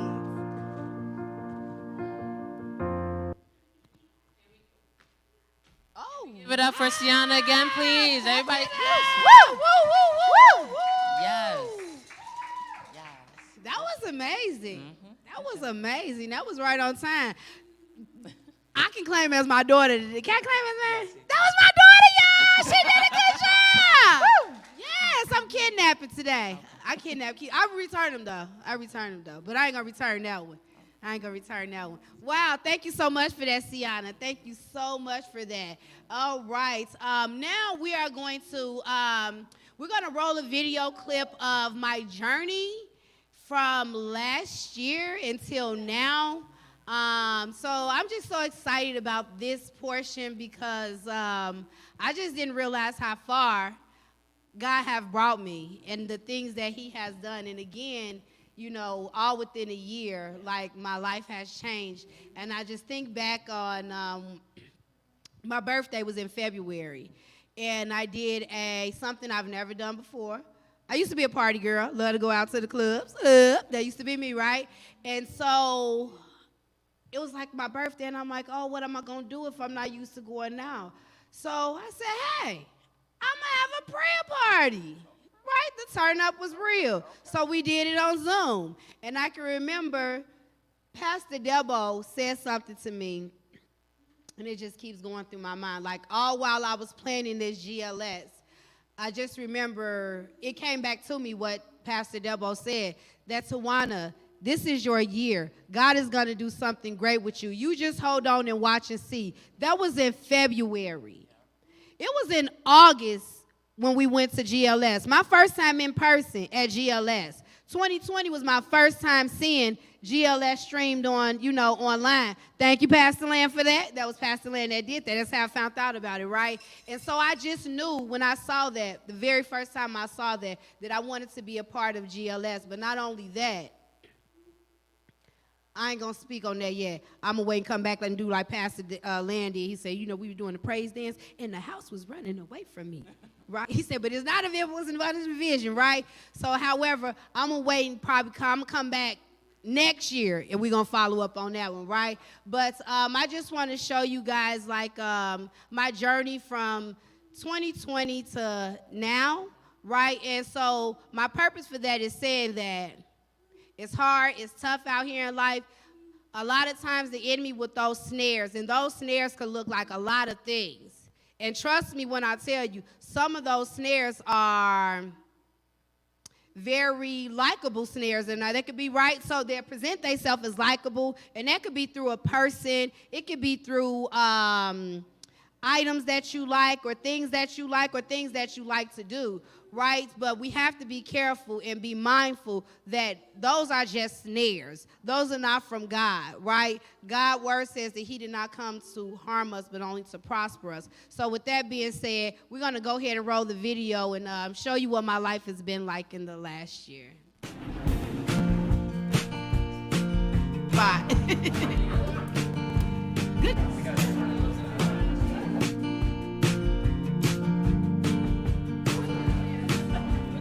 You fine. Now watch.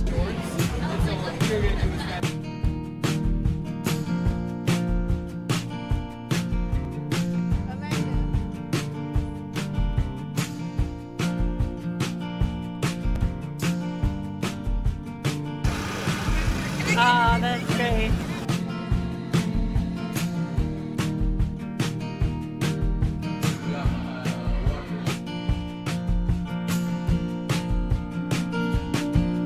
I wish I would claim that.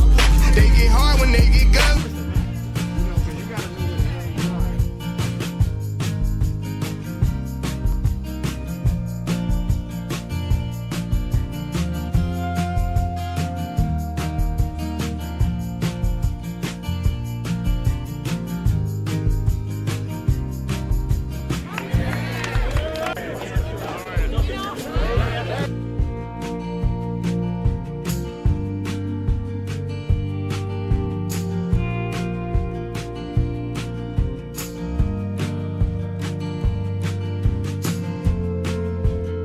The light skin thing. You guys are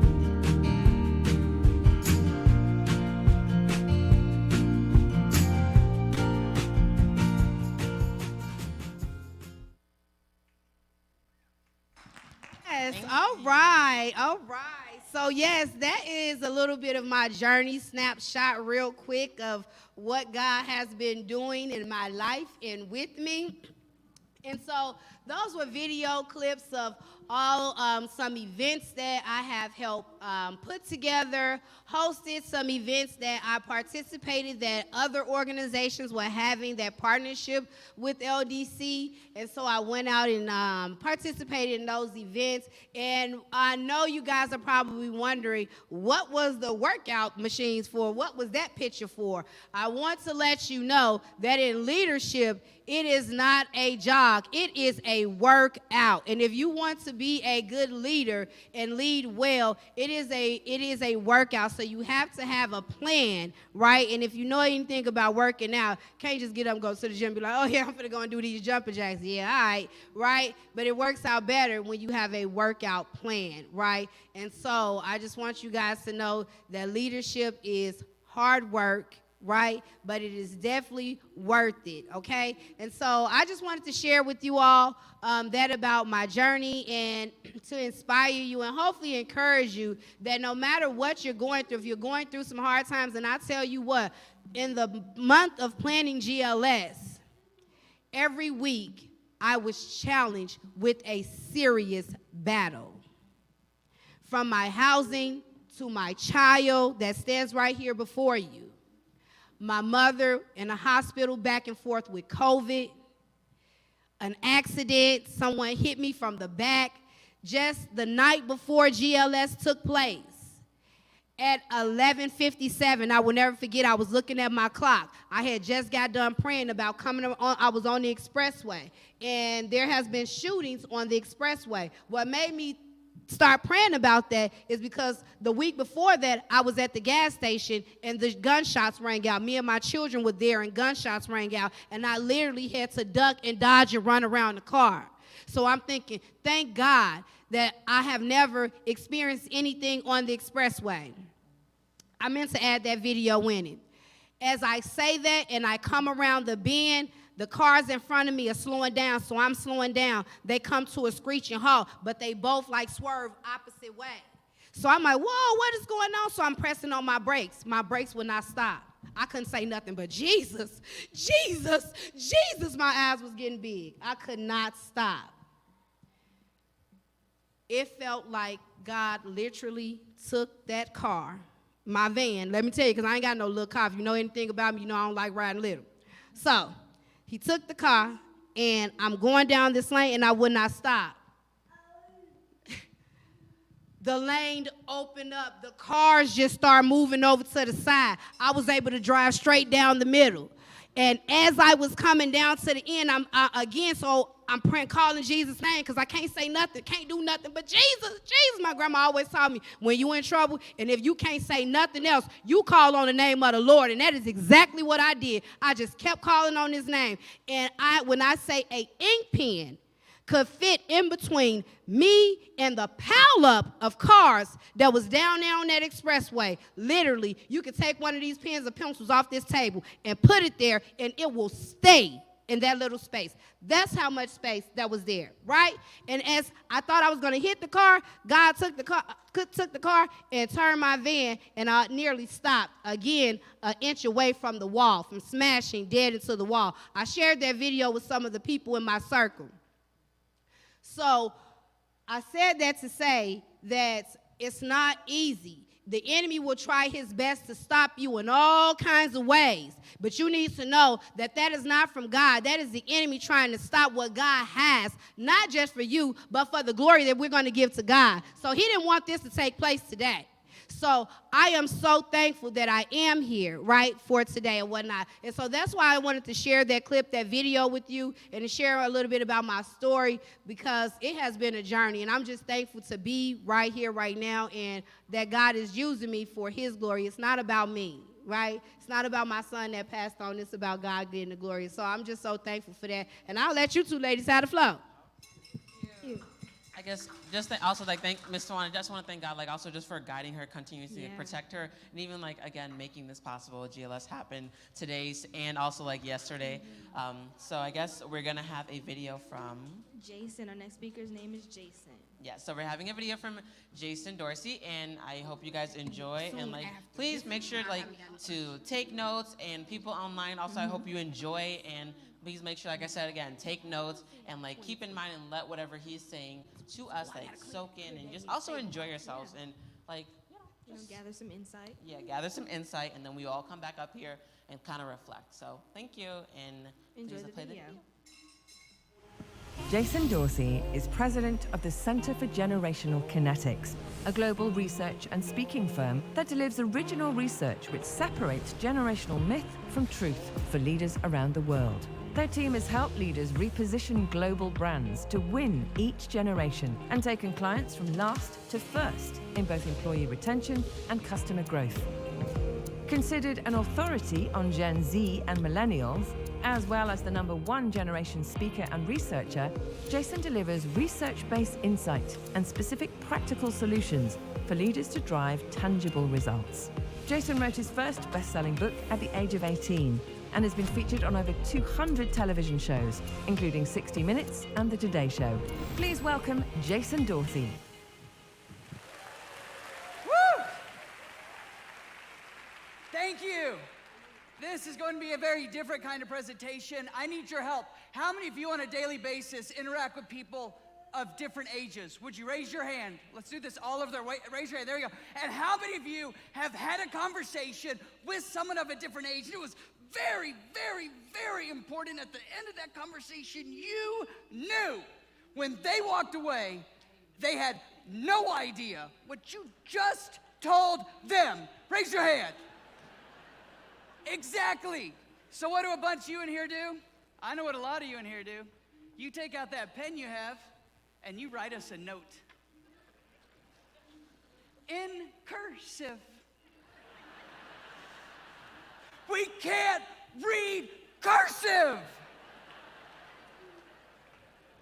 So we send you a text with only emojis.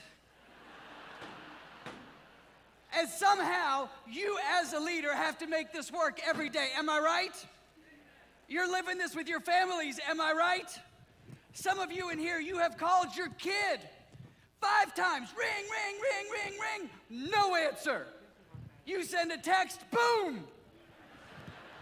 Right? And you're paying for the phone.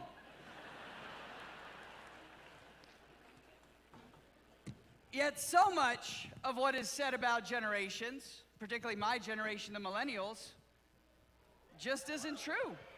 Where's my millennials in here? Raise your hand. Let's prove it right now. Hold your hands up, millennials. Look at this. All over the world, we got millennials here. Why is that important?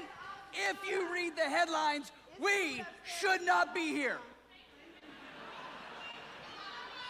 We don't show up to work, apparently. We're going to come to a leadership program? Yeah, we're here, aren't we, millennials? Where's my people? And we're dressed appropriately. Our pants aren't falling off. Right? We paid good money to be here by Venmo. We did it. So maybe, just maybe, some of what is said about generations, every generation, isn't true. In the time we have today, I'm going to share with you what is true. I'm on an absolute mission all over the world to separate myth from truth, to share with you the strengths of every generation, because we all bring so much value. Now this, I promise, will be different than what you've heard elsewhere. So I will ask you today, for those of you that have your notebook handy or your pen or whatever it is, to take notes on a few things, which I know is a little bit unorthodox here, but it's really important to me because I promise this will help you with your family, your friends, your community, and it's going to be different than you've heard. So let's start with this. The number one trend that shapes generations, which nobody talks about, and everybody gets uncomfortable, but we have to get uncomfortable sometimes. The number one trend that shapes generations, please write this down. Parenting. Ooh, I went there right off the bat. And my millennials, my people, our parents are what generation? Baby boomers, that's right. And baby boomers have a distinct parenting philosophy that has absolutely come back to haunt them. Where's all my boomers all over the world? Raise your hand, boomers. Hold it. Woo! Boomers, boomers. Well, keep your hands up, boomers. Hold them up. Let me look here. Wow, that is a lot of watches. Woo! Wow. I always wondered who bought those. Ta-da! All of you boomers who just raised your hands, promise me, please promise me, you will never retire. Ever. We need you so badly. You have all kinds of skills my generation doesn't have. My favorite, long division. I mean, it's incredible. It's like magic with a pencil. I mean, you actually own pencils. Weird. I mean, you know there's a lot of boomers here because you showed up with your own notebook.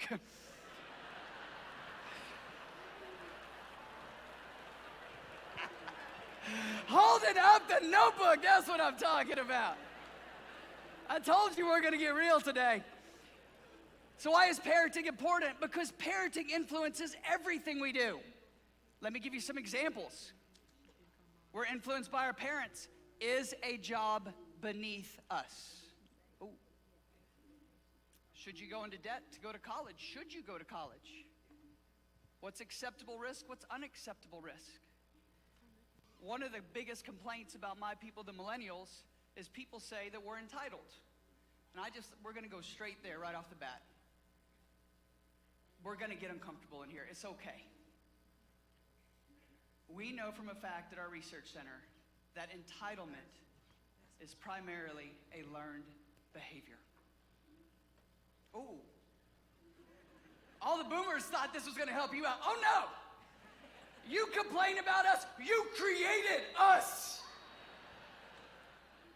Starts with parenting, reinforced in schools, becomes acceptable within the generation, and then we show up to work and we're like, hey, it's been a month.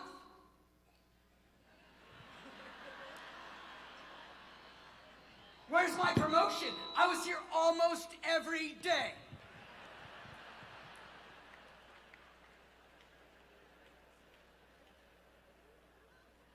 So parenting is this huge through line that we study, and I'll share with you more about our studies, but just notice, when we look at generations, they're clues and not a box. They're driven by trends that we can study, and we study them all around the world. The second trend, write this down. I won't ask you to write much. Write this down because you're seeing this. The second trend we study, technology. What we uncovered at our research center, listen closely, is every generation has a natural relationship with technology that is largely driven by our age. But it's invisible until we are forced to interact with someone of a different generation. And I'll prove it right now, and it's gonna be awesome. Who in here remembers a computer that took punch cards? Raise your hand. Oh, there we go. Who has no idea what I'm talking about? Who in here remembers when the remote control came out? Come on, right there, remote control. There we go. Who in here was the remote control? Mm-hmm. Oh, yeah. And I want to go even further. Who in here remembers using a ditto machine or a mimeograph? Raise your hand. Oh, yeah. And what'd you do with those? You cranked it, right? You cranked it, and when the paper came off, what'd you do with the paper? You smelled it.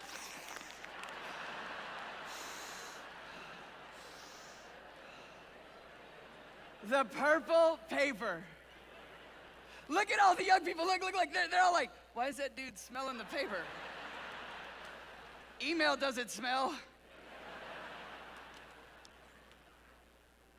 And I want to go even further just to hit it home. Here's my iPhone right here. When I woke up this morning, I called my daughter, which I do every single day, no matter where in the world I'm speaking. Singapore, Paris, you name it, India, doesn't matter. I call my daughter from this iPhone. My daughter is 8 years old. Her name is Raya. Remember that? R-Y-A. She's named after my great-grandmother, Raya. When my daughter turned 2, we found out that was not my great-grandmother's name.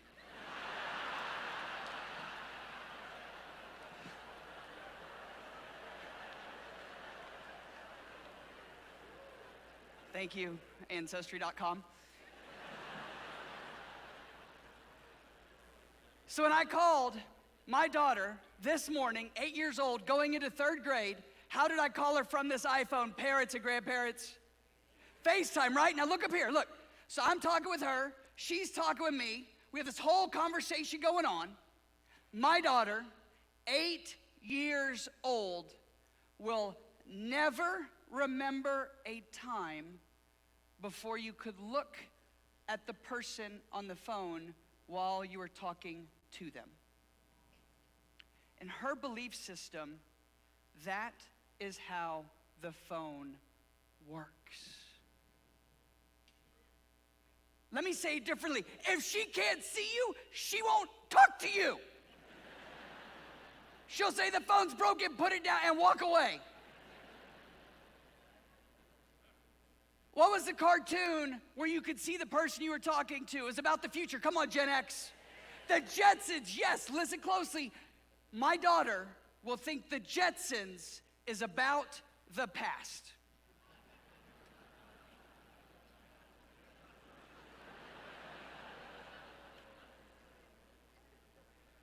Because what we discovered at our research center, it's called the Center for Generational Kinetics, is that technology, listen closely, technology is only new if you remember it the way it was before. It's one of our most famous discoveries. Otherwise, it's all you've ever known. If you've come of age right now, you're a kid, you think you will have always been able to talk to Siri or Alexa. There's a generation right now that thinks broadband is slow. Yet many of you remember sending pictures by dial-up. Remember that? Like pixel by pixel, it's downloading. And there's several other factors that we study at our research center. One I just want to share with you because it's not talked about enough, and that is geography. What we uncovered at our research center is within the same generation, you will see differences based on geography, and nobody brings that up. You'll see differences between urban and rural, and differences as you travel around the world. The most consistent generation in the world today is Generation Z, the youngest generation, 23 and under. Why? Cheap is the key. Cheap mobile technology. When I speak in India, Sweden, doesn't matter.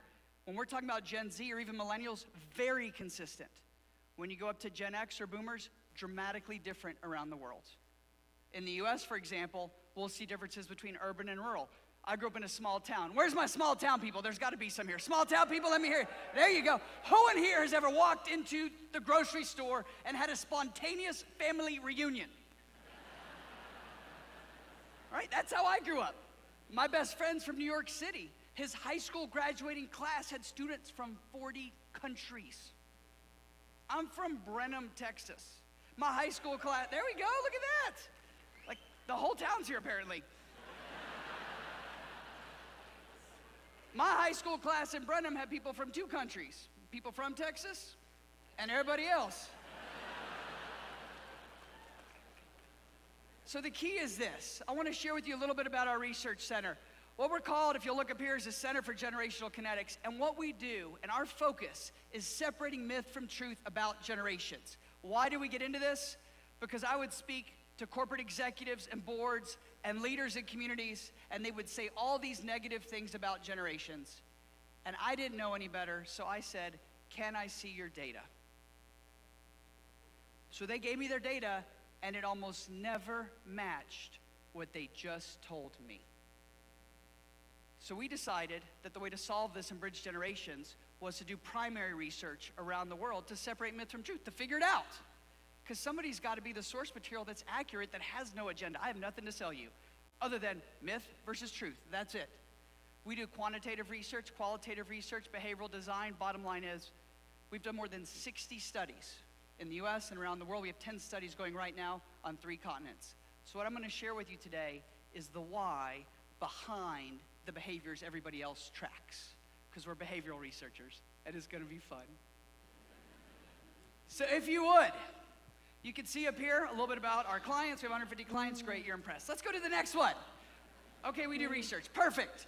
So here's what I want to do. I want to right now start to demyth generations with you. Take out your pen if you brought a pen. If you do not have a pen in your little packet, no problem. Turn to the baby boomer closest to you. Ask to borrow one of theirs. They brought 2. It's funny because it's true. You got an emergency pen and an emergency check. I mean, you even carry cash. Wow.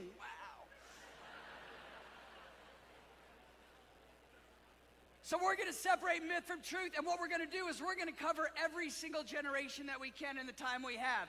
Now, if you will, look at the birth years. There's a lot of controversy about birth years, and that's because a lot of people talk about generations who, to be candid, we're all friends here around the world, are not researchers. For us, generations start and stop based on something called predictability by scenario. When do people stop behaving in the same way rather than, oh, we have nice round years? For millennials, for example, we start somewhere between 1977 and 1981. Do we know exactly where? No. Why? Because there was no defining event. It was a transition. When we broke the news that millennials stop around 1995, 1996, why? Because if you're born after that time in the US and North America, you do not remember 9/11. Well, guess what? All the big research firms had to change their data because they all went to 2000 because it was a nice round number, but that doesn't matter if you're a researcher. If you don't remember the event, it didn't change you.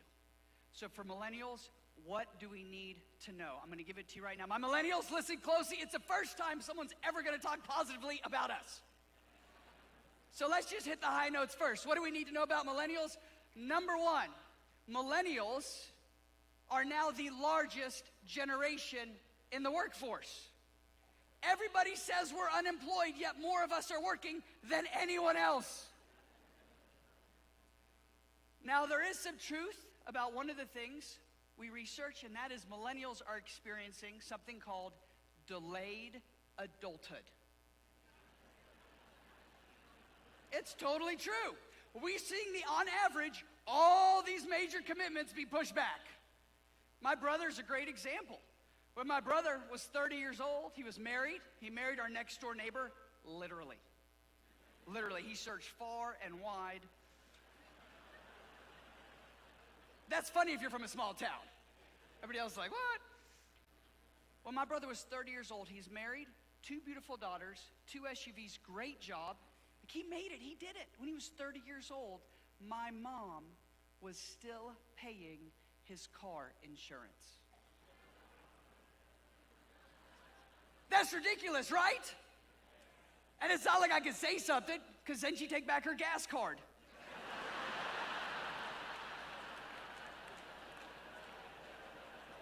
You can get a full meal at the gas station now. I mean, come on. What does this mean for you as a leader? It means if your millennial employees or colleagues are hitting all these gateway markers later, entering the workforce, finishing their education, buying their first home, getting married, whatever, any of these things, having their first child, it changes how they look about stability, benefits, work-life balance. All of these things begin to shift, and we need to be aware as leaders to make sure we're adapting and not looking at the 25 or 30-year-old through the lens of a 25 or 30-year-old 20 or 30 years ago. Do you know that the demographics that say 18 to 34 coveted by advertisers, that came out of the 1960s? So often we don't adapt as leaders, yet we need to if we're going to be effective.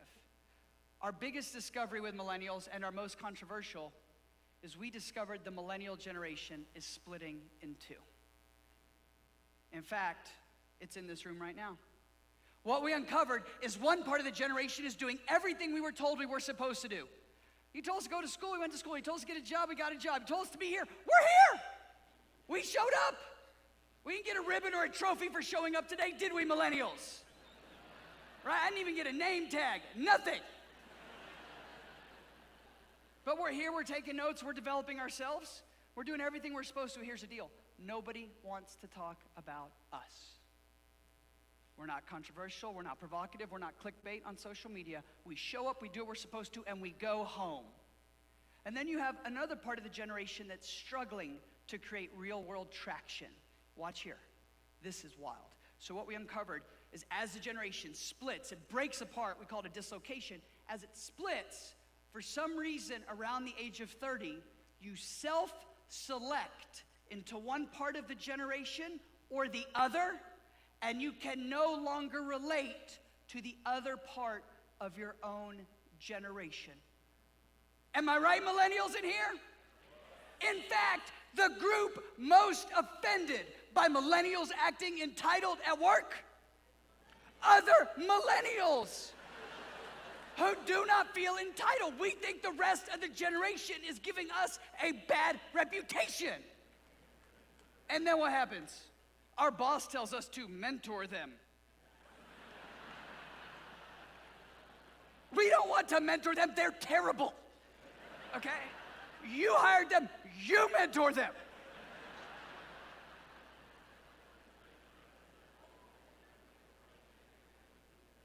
So if you would, take a look at this slide. It's the most controversial thing I'm going to share. What we see is this one group we call these megalennials, and then we have this other group down here called me-lennials. We've always had late bloomers. Everybody take a picture of this. This is for you to take back. Talk about this at a meal conversation. I promise you, it's a hot topic.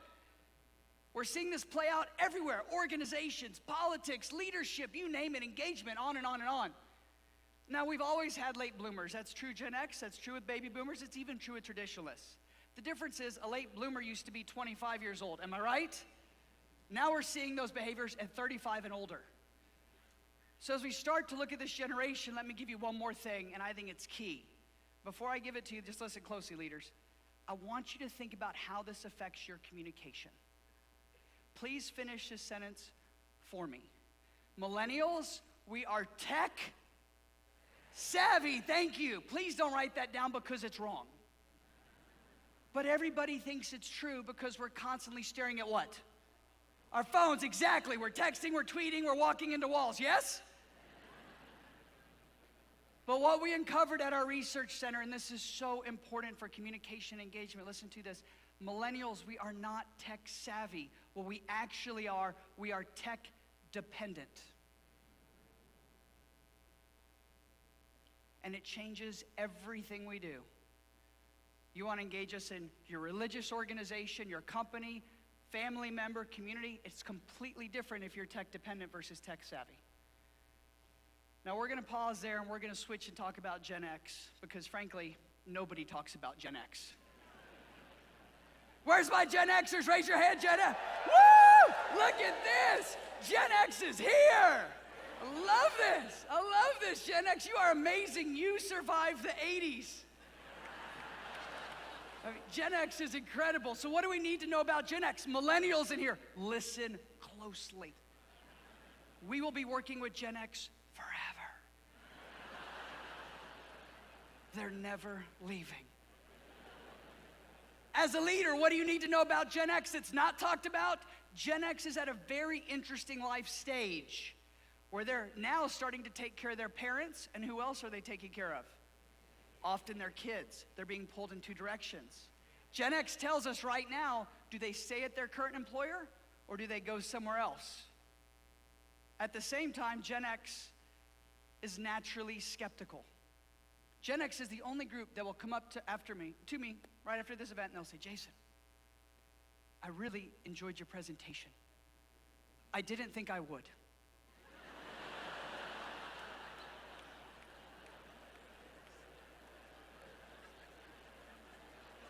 I'd love to see your data. No one else has to see my data but Gen X. Millennials come up and they're like, hey, Jay, you got anything on video? And boomers come up and they're like, Jason, do you have a handout I could take back? Love to use it for training purposes.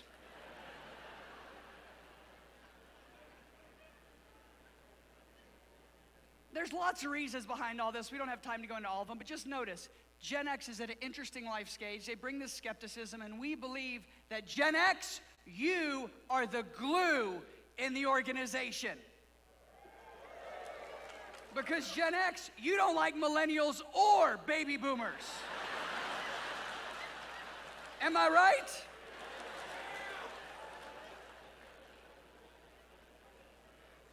And what I've learned is no matter how much I talk about Gen X, I normally speak for 3 hours or a whole day all over the world. And what I found is no matter how much I talk about Gen X, they still feel like I didn't talk about them enough.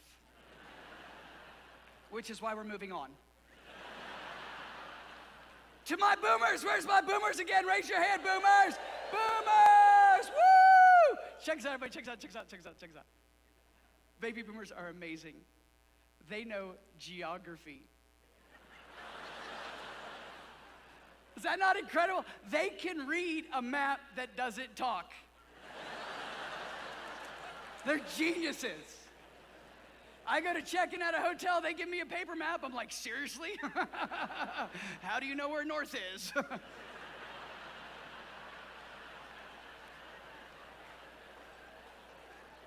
It's funny because it's true.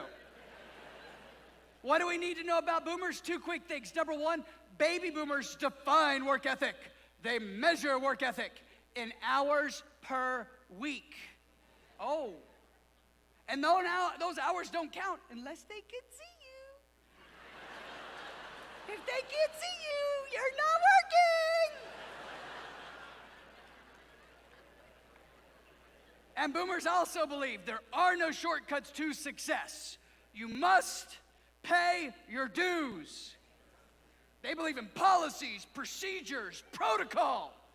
You must use a fax cover sheet. What is a fax? You know, on the contact page of my website, it literally has an email icon, and it's like, click to email, and a phone icon, and click to call, and it has a fax icon, and next to it, it says, just kidding.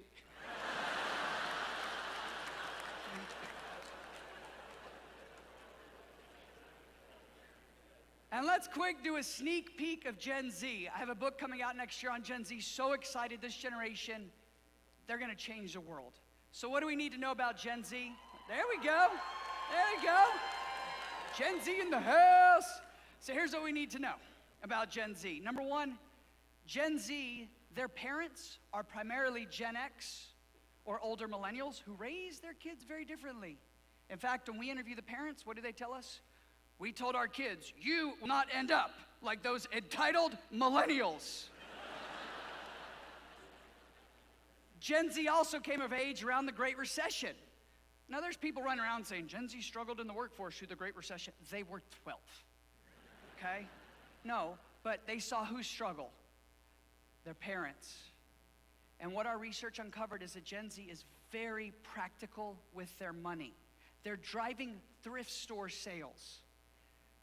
They have a birthday, they get money, they take the money, they put it away, and they go back and ask you for money to buy something.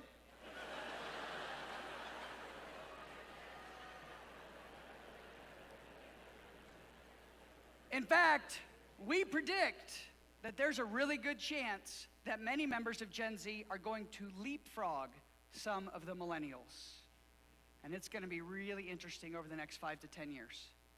So what can you leave here and do? Let me give you a bunch of things to leave with. As a leader, I know you want to leave with specific actions. Let me give you some right now that work. Here we go. We're going to go fast. Number one, if you were to stop me and say, Jason, what's the one thing I can do? Whether or not I lead a big team, a small team, my religious organization, company, doesn't matter. Here it is. The best thing you can do, provide specific examples of the performance that you expect. You want us to do something? Make it a video or a photo. Show us what it looks like. Why? Because the language of leadership varies in interpretation by generation, gender, and geography. You tell us, Jason, the dress code is business casual. Oh, so we show up with khakis and flip-flops. Business casual.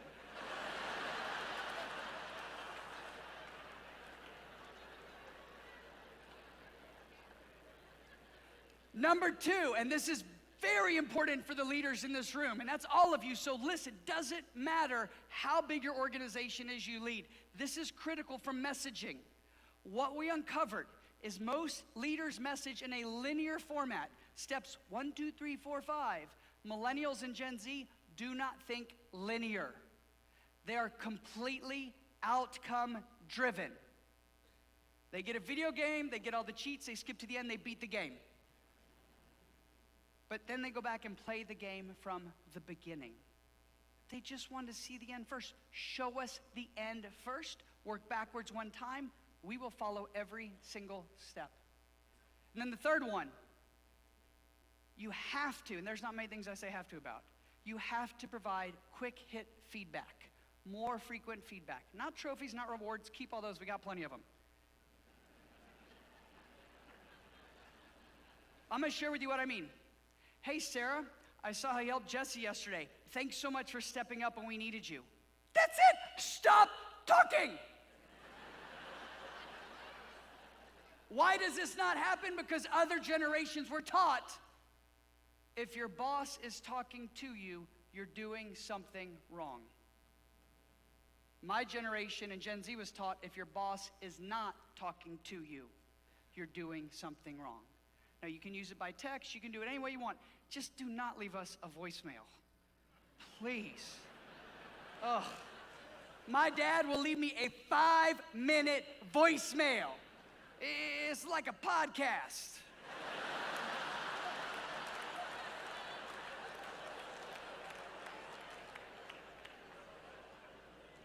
Always starts the same way. Son, this is your father speaking. Leaving you a verbal text message.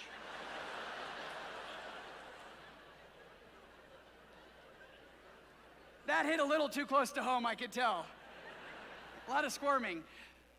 So let me share with you this last thought why I'm here. They don't even know this at the summit, the people that brought me in, but I'm going to share it. I believe that every single generation on earth, there's 5 in this room right now and 5 watching around the world, every single generation brings something important. And every generation can lead. Am I right? Yes. And I believe that we need more leaders. Do you agree with me? Yes.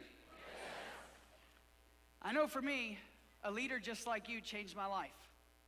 I don't share my story very often, but I'll just share with you a little bit. When I turned 18 and decided to go into this route of speaking and writing books, I was basically cut off from my family. I turned 19 years old sleeping on the floor of a garage apartment, $50,000 in debt. I lived off free samples at the grocery store for a year. And a leader, just like you, helped me. They didn't have to, they just did. And it changed the course of my life. And just like every one of you in here, you've helped somebody, and you will help many more. And one thing I've learned is so often we don't get the chance to say thank you. So I wanted to be here to say, on behalf of me and my wife Denise and my daughter Raya, thank you so much for all of the lives that you have changed. We appreciate you so much. Thank you. I appreciate you. Woo! Okay, thank you. Wasn't that a great video, you guys? I loved it. Okay, so actually, you know, he was kind of like talking about generation and everything, and I actually had a question for you, Sienna. What generation do you think your mom belongs to? My mom she's Gen X by birth. By but, birth? She's definitely a boomer. She's a boomer at heart. She's a boomer at heart. You know? Ms. Tawana, do you agree with that? Yeah, I would have to say so. Okay, well. I think I'm a Gen Z. No. No. Yes. It stops somewhere. Okay. Well, what about you? Me? Yeah. Me as a person or my dad? No, your dad. Oh, my dad. I would have to say he's a Gen X. No, I think he's a Gen X, but also like based on like where he grew up, I kind of think he's a boomer as well because they're always telling stories about how, oh, when I was younger, I was doing this. You guys Back were in lucky. my day, I did this. Yeah. You guys have paper. We had to write on our hands. Exactly. They were like, you guys are playing with your phone. You guys can't conversate or anything. You guys can't converse. But you guys are always on your phone, and I'm like, texting. Exactly. One thing. So, you know, like as like Gen Z, we text a lot. That's what we do. My mom's always like, you never call your friends. Exactly. You're never talking to anyone. I'm just like, I just talked to them 3 seconds ago. Exactly. Like verbal conversations are out, you know? Yeah. So, yeah, it's texting. Yeah, I honestly, there's just so many like differences, and like he did a very great job of like explaining those differences and like showing how different like we can be from like different generations. But I think there's also still some aspect, oh my gosh, there's also some like aspects of how we also like connect in a way. Yeah. And I guess we are gonna have like a little round table of everyone that was here before gonna come back up and like kind of talk about and discuss kind of what we learned. So actually, if we could take a few like About 3 minutes to like set up and set up for the round table. And I also just want to thank everybody online again for watching the video and like being here with us and still continuing till like, what time is it now? Till like 2:49, so you're still here with us. So thank everyone. Give you guys yourself a round of applause for continuing to be online with us. So, yeah. Woo!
Testing.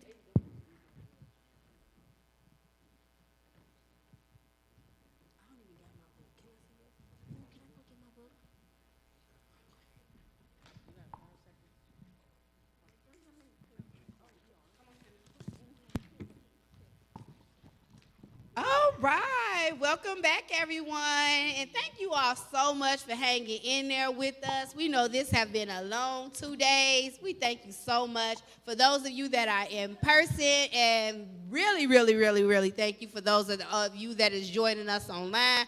Whether you out going to the grocery store, if you sitting at home, especially if you like me, a lot of times when I'm watching stuff online, if you know where I'm at, I'm in the kitchen cooking. So shout out to the kitchen cookers right now that's following us. Yes. All right, so we are at the end of the road. Unfortunately, guys, we are at the end of the road.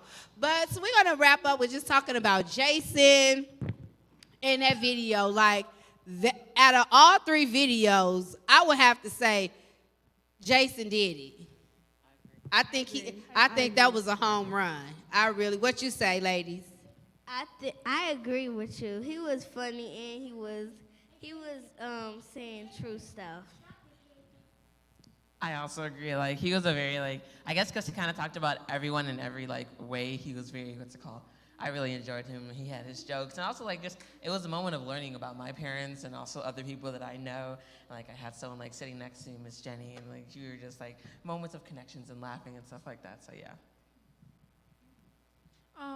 I really did like this one. I feel like it was a great ending, and I laughed and I understood most of the jokes. So like it was like really funny to really experience it.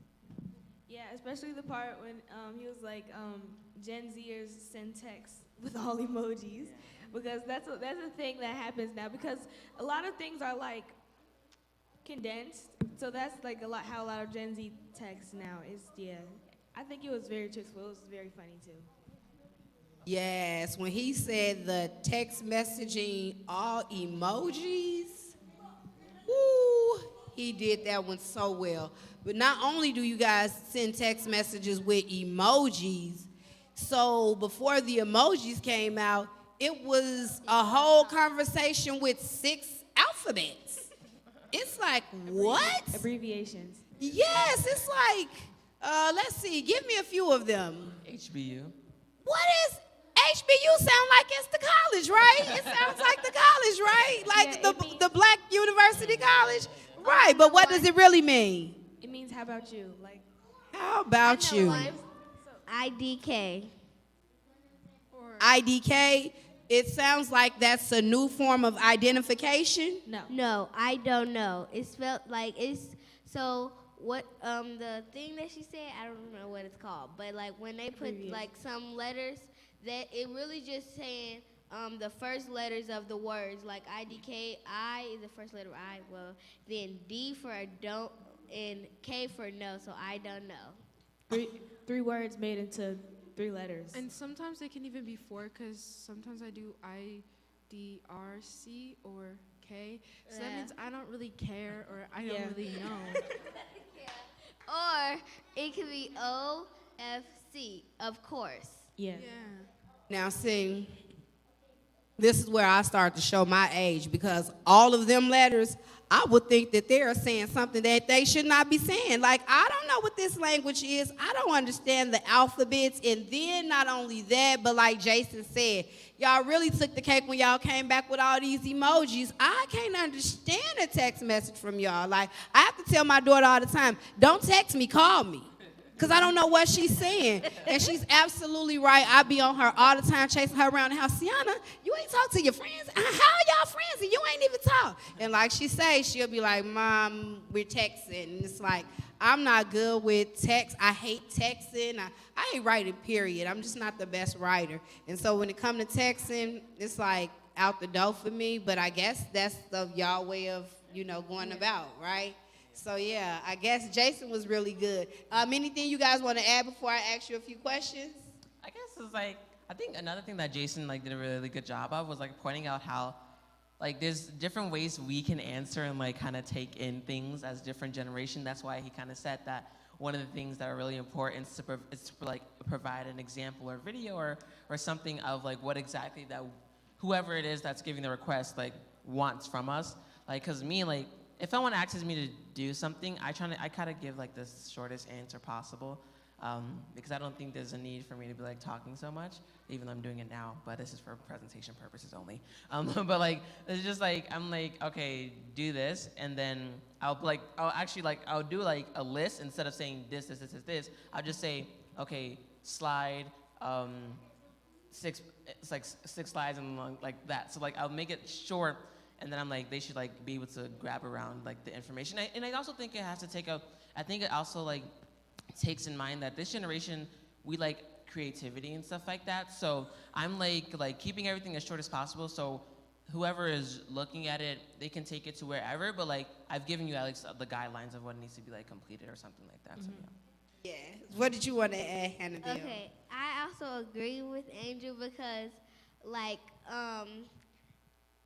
for like the different generations, words is shorter, like how my mom would say, I don't know, or she would like make a sentence out of that, and it like someone my age or someone Sienna age or Angel, they would just say, I don't know. And then they'd be like, what don't you know? And they'd be like, I just don't know. And my mom could make like a whole paragraph out of that. So I think that the generations, their things get shorter. As like the younger they are, the shorter things get. That's what I think. Okay, all right. Elena? Okay, and also like one thing when he talked about like we're like very like cheap when it comes to things. Oh my gosh, yes. I like shop at like the cheapest stores ever because I don't like money. And sometimes when I see like something with like $100, I'm like, oh wow, this is a lot of money. And like I was doing this project for math, and they're like, you have a budget of $10,000. I said, no, I don't do $10,000. I do no, more like $200. I can get like 10 things. And like also like thrift storing. I know a lot of people who do thrifting and like they shop their clothes, and that's cool. You get money for cheap, and it's nice, and you can style it. Hold on, because your voice got kind of low when you said that, sweetie. Do you know that you can find some of the best at the thrift stores? Yes. Oh, but yes, you can. I got me a nice red leather coat with fur around the hood from the thrift store. Yes. You know, my grandmother used to always say, I guess it's, you know, going back to me showing which generation I fall under, but my grandmother used to always say, another man's trash is someone else's treasure. So if you're looking for some treasure, check out some thrift stores in your neighborhood. Right? All right. You want to add anything, Sienna, before I ask the question? No, I think they pretty much touched on everything. All right. Okay. Cool. So the first question I would ask you, how could Gen Z show greater respect and appreciation for older generations? I really want to hear this, because y'all just be walking all over me. Well, not y'all, but you know what I'm saying. I'm speaking for the, you know, the adults out there in the world too, right? Because it seems like your generation and the generation probably that is right above you, which is your brother, right? When it comes to people of my age and respect, it does not seem like that is, you know, something that's that they believe in, you know. So can you touch on that a little bit about the respect and showing appreciation to, you know, old school people like me? Yeah, so I definitely see the problem there. Like, there's a lot of people of the younger generation, millennials and Gen Z, who don't really show respect to, you know, the older generations. And like the mindset that a lot of people have is that, like, basically, you know how you would go to school and right off the bat you meet your teacher and you give them respect? A lot of people, like, around my age think, if once you give me respect, I'll give you mine. And I understand that respect is a two-way street, but if you come in being disrespectful to someone, they're not going to be respectful to you. So basically it's just going to be disrespect on top of disrespect.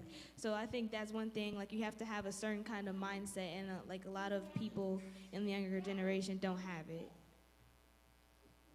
All right, that makes sense. You want to go? Okay.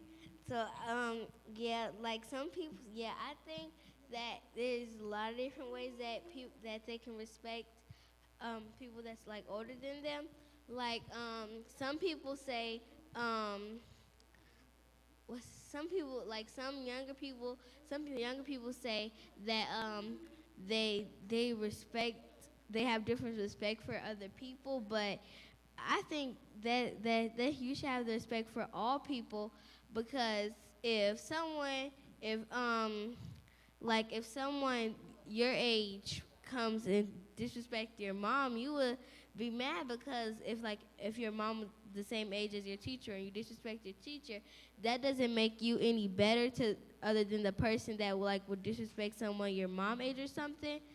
Or if some people say like Hasiana said, some people say they respect people only if they respect them. But if you first, if you want someone to respect you, you should at least try to give them a reason to respect you, because if you're disrespecting someone, you shouldn't expect respect out of them. So, yeah, that's what I think. I guess for me, me being like 17, I am like biologically getting older, but I still feel young. So what's it called? I guess for me, like ways in which like I could show respect, I think it's more of like listening. It's important that like I take the time to listen, because he was like, Jason was kind of saying how like as the generation is like, what's it called, getting, there's Gen Z and all that stuff, now there's Alpha, there's like just how things are getting smaller and smaller, and it's just that like, I guess being able to listen, expanding our attention span, I guess is really something, a way that we can like have that respect shown, because the reason we seem disrespectful is because after someone has said something for a long time, we're like, okay, we get the point, and like, especially when they repeat it again and again, I'm just like, okay, I have heard your statement, thank you. And then like, I know that me personally, I automatically like shut it out. Like I don't try to, but it's gone out the other ear after I've heard it once. And then they go to the second time, I'm like, okay, I know what they're gonna say again. But then I feel like sometimes they think they're doing something when they add a little extra. And I'm like, no, nothing, you have not added anything new to the conversation. Please, it's already finished. So like, I guess it's just expanding my attention span to like certain things and being aware that they're even though they seem to be saying something again, they're still like adding, a little bit of extra just to give us insight, so. All right, I'm gonna see if Elena have anything else to add, before I speak on the slang that I'm getting up here from you young ones. But you have anything to add to that? I think it's because in order to like show greater respect, as Generation Z, we are very outspoken about our opinions, and like when someone is against our opinions, we get very argumental and like very like clash, and it's like turns into an argument. And maybe like what we could do is just like find other options, also being like more open-minded to other ideas that older generations might have, because you may never know, it might be the right choice for you, but you're just not seeing it because you're young, so you're not really like thinking in your head. And then also like sometimes it's just best not to say any words.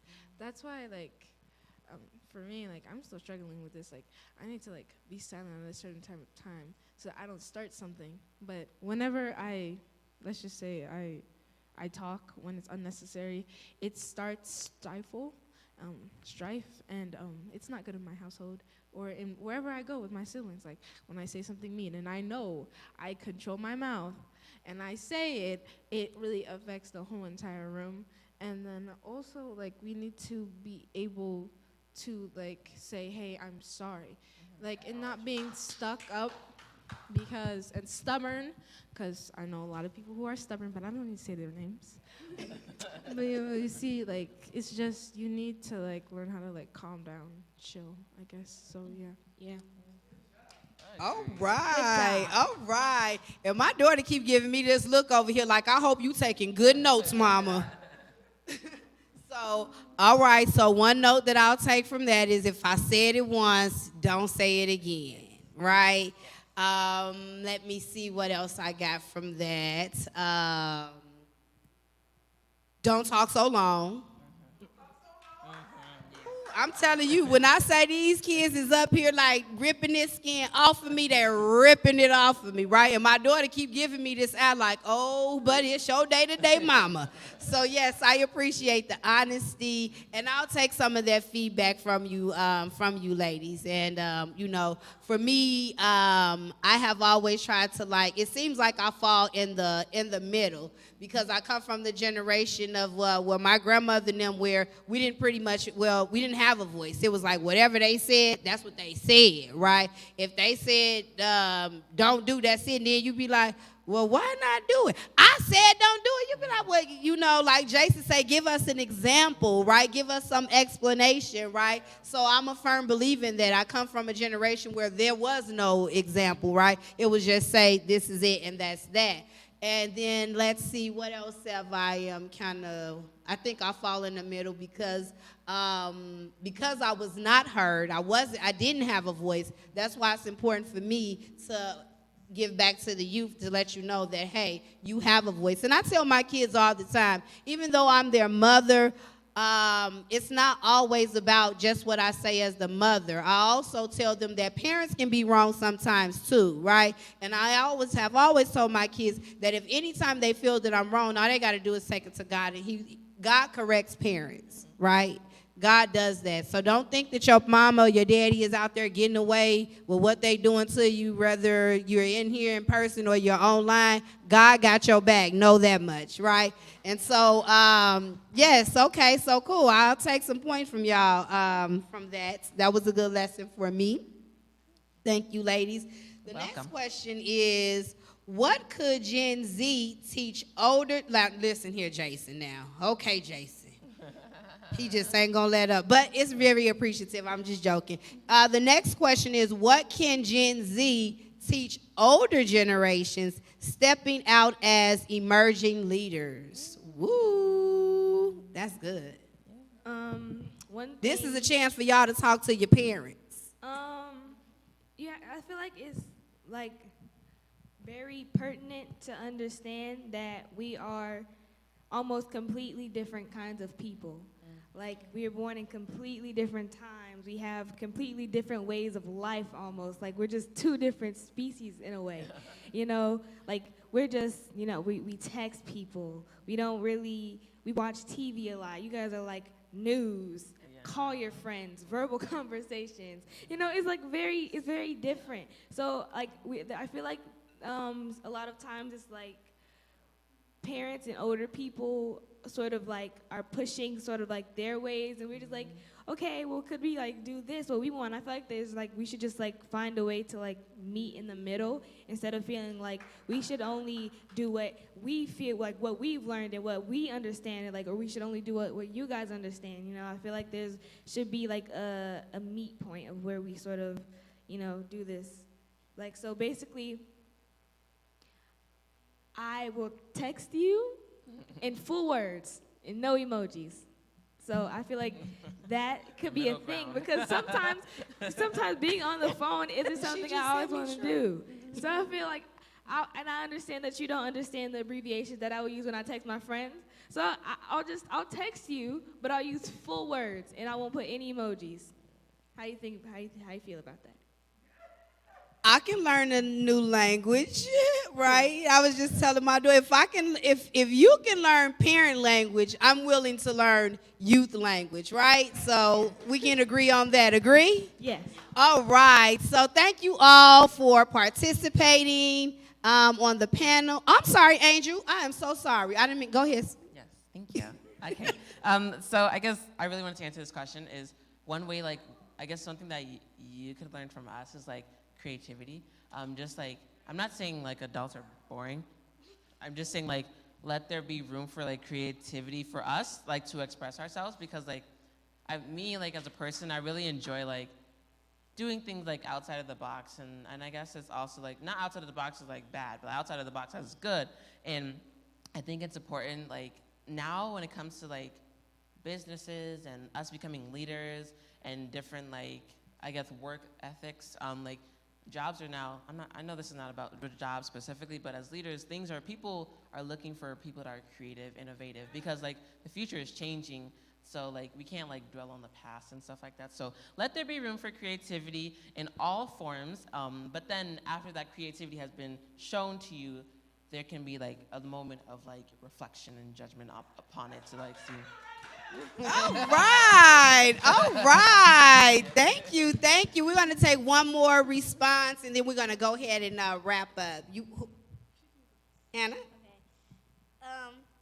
So I think that so like sometimes grown-ups should give kids like a choice, like even if the choice if like sometimes you should give them a choice, like for a choice that can be no. So like someone like if you want to put jeans or leggings because they can't put on jogging pants, you should give them a choice because or let them be free a little because they feel it feels good to have a choice or know that you're being listened to, because some people feel like they're not being listened to or they're not heard, and that could hurt someone.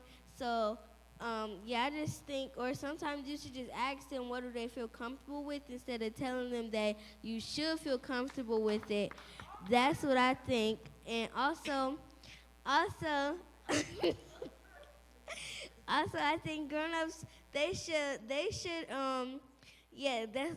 give them a choice, because sometimes grown-ups, some grown-ups don't think as the same as children, because sometimes kids can think more brighter than grown-ups. Not saying grown-ups are like bad or nothing, but sometimes kids think different, and that could hurt. Like if you tell a kid that they shouldn't do this and they should do this instead, then that could make them feel like oh, she don't think or he doesn't think that my idea is great, so then they will feel like maybe I should stop having ideas, because it might in the future it might change, it might that might happen again. So that's why I just think that grown-ups should let kids have choices and things. All right. Clap it up for all those answers, all of those responses. Oh, my goodness. Thank you so much, ladies, for your answers and, again, for your participation. Thank you so much. And so thank you again for those of you that are here in person as well as online. Thank you so much. You can also keep up with us by following us on Facebook, and as well as this program. Again, this was brought to you through GLS, Global Leadership Network. And so they also have a program called 365, where it is a 5-week program. It's ongoing, and you can join that. Stay tuned to City Light LDC to find out how you can participate in that ongoing leadership, right? And so again, we just want to thank you all for your time. Thank you for this opportunity that you have granted us with to be with you and your youth in the building and in your home. Thank you so much. Again, don't forget to add all comments, questions, or concerns in the chat box. Okay, I was going to say, well, you can text it to us, but, or how about this? We don't get facts, right? He said that, just kidding. So thank you all again, and we will see you again next year at GLS. Woo!